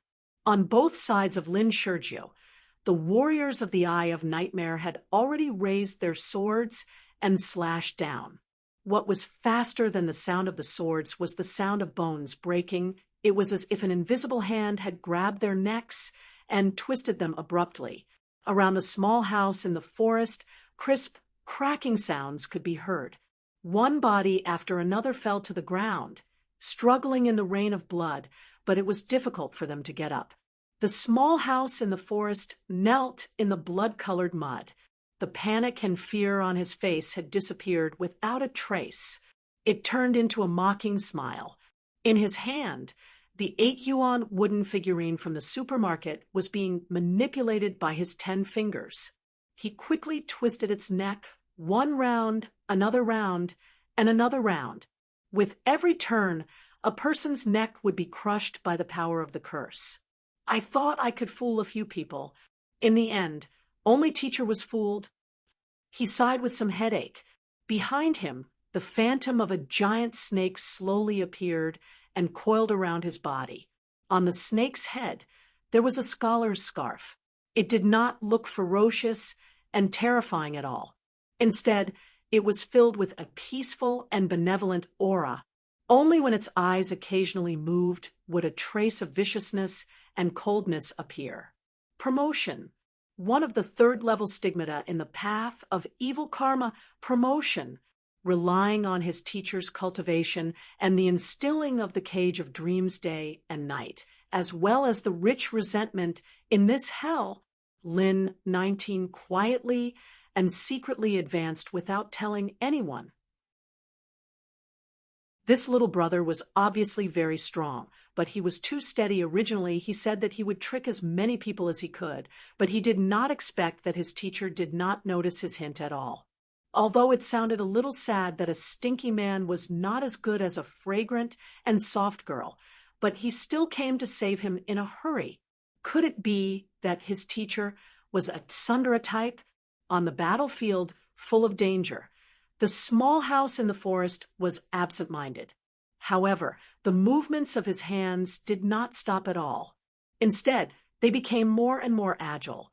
With his movements, a dark shadow spread out from under his feet, forming a vicious quagmire. Beheading, curse, shadow bind. Resentment. Holding Huaishir's blood sample in one hand, Lin 19's smile became more and more cheerful. "It's poisonous, I almost forgot. Today, I'll let you idiots know why the Lin family's magician is famous in the abyss. In addition to protecting himself, he even had the strength to support Yuan Yuan, who was deep in the enemy's encirclement, creating a temporary opportunity for her holy." In his unconscious admiration, he reached out and poured Huaishir's blood sample into the wind. As the stigmata snake's forked tongue flickered and silently recited a spell, one after another, dark green little people came out of the mud and went into the crowd. They stepped on the mud and crawled around, climbing up Gaian's leg armor along his ankles. Wherever they went, the steel rusted. Countless mushrooms and thorns quickly grew out of the rust and entangled his body. At that moment, Yuan raised the blade in her hand. The stigmata relic Mountain King roared. The roar was like thunder, instantly setting off a rolling sound wave that spread in all directions. Meanwhile, Cheng Huang's and Shan Jun's phantoms disappeared in an instant, only to be replaced by the hideous silhouettes of the two overlapping sacred marks. The cries of countless beasts overlapped, turning into a distant dragon's roar that resounded through the blood rain. The wind follows the tiger, and the clouds follow the dragon. Between the blood rain and the febrile wind, the Pegasus Cheng Huang, inherited from the dragon's blood, and the Mountain King's stigmata connected and merged into one. They formed a fleeting, hideous shadow. The collision between the stigmata temporarily reversed the flaw of no dragon in the world. With this fake dragon's blood as the source, what appeared was the disaster miracle that combined the power of the Lord of Heaven and Mountain King in the Dongxia source code. Tiger Dragon, the legendary beast, reappeared here. Yuan stepped forward and moved 14 meters forward. As the blade buzzed, it left a beautiful vibrato unique to a violin in the air. It was like a skylark flapping its wings and chirping happily. The blade slashed down from the air with incomparable agility, and the iron light flashed. Then a blood-colored spring sprayed into the sky and merged with the blood rain, becoming indistinguishable. Guyan, who had experienced the battle, was frozen in place. He staggered a step back and knelt on the ground. On his shoulder, the head slowly slid down. It fell into the mud, and the shock and fear from that moment were still lingering. Decapitation. The tiger dragon's stigmata only existed for a moment before it quickly disintegrated. The Mountain King returned to the stigmata relic, and Cheng Huang reappeared. After the successful attack, Yuan did not try to create more results. Instead, she took advantage of this gap and quickly retreated. She pulled Lin Shizhou by the back of his collar. When the Eye of Nightmare sensed Guyan's death and tried to chase after him in a rage, a low rumble sounded from the rain behind them. 1, 2, 3. Countless black shadows emerged from the blood-colored rain. It was an array that was galloping over. The pitch-black Naga army, for the Ring of Eternity. The Naga elder, wearing a breathing device, pulled out his scimitar and shouted angrily, "The time of war is coming. The enemy is right in front." Countless scimitars were pulled out of their sheaths and attacked the minotaurs at the outermost periphery. Then it was the gargoyles. Those huge and ferocious figures instantly pounced down from the rain. After setting off a rain of blood, they threw their spears. Then, without caring about anything else, they quickly picked up the explorers and scholars who could not move on the ground and sent them to the rear. See how timely the reinforcements are. Huaishir mocked, slashed, and forced Ogiest to retreat. However, Ogiest did not respond. He was still expressionless. Instead, he raised his head and looked at the northern sky. Accompanied by a loud noise, a hurricane swept over from afar. The rain of blood shook, forming a red tornado that rose from the ground. In the sky, in the battle between the dome giant and the alien underworld, the power from the sub-control core had been exerted on the entire land of the Twilight Village. There was a rumble that sounded like the collapse of a mountain. At that moment, blazing lightning suddenly rose from the central tower and flew in all directions. Just as everyone turned around in shock, they saw that the towering tower had separated from the foundation of the earth. It was as if it had been forcibly uprooted from the ground by an invisible force and stood above the sky. The earth shook violently. From all over the Twilight Village, countless huge machines and debris rose into the air. They were pulled by an invisible force and gathered toward the center. With the suspended tower as the backbone, they quickly closed and pieced together. As if they were growing, they derived a complicated structure like the palace in the sky. Bursts of light and heat brewed in it.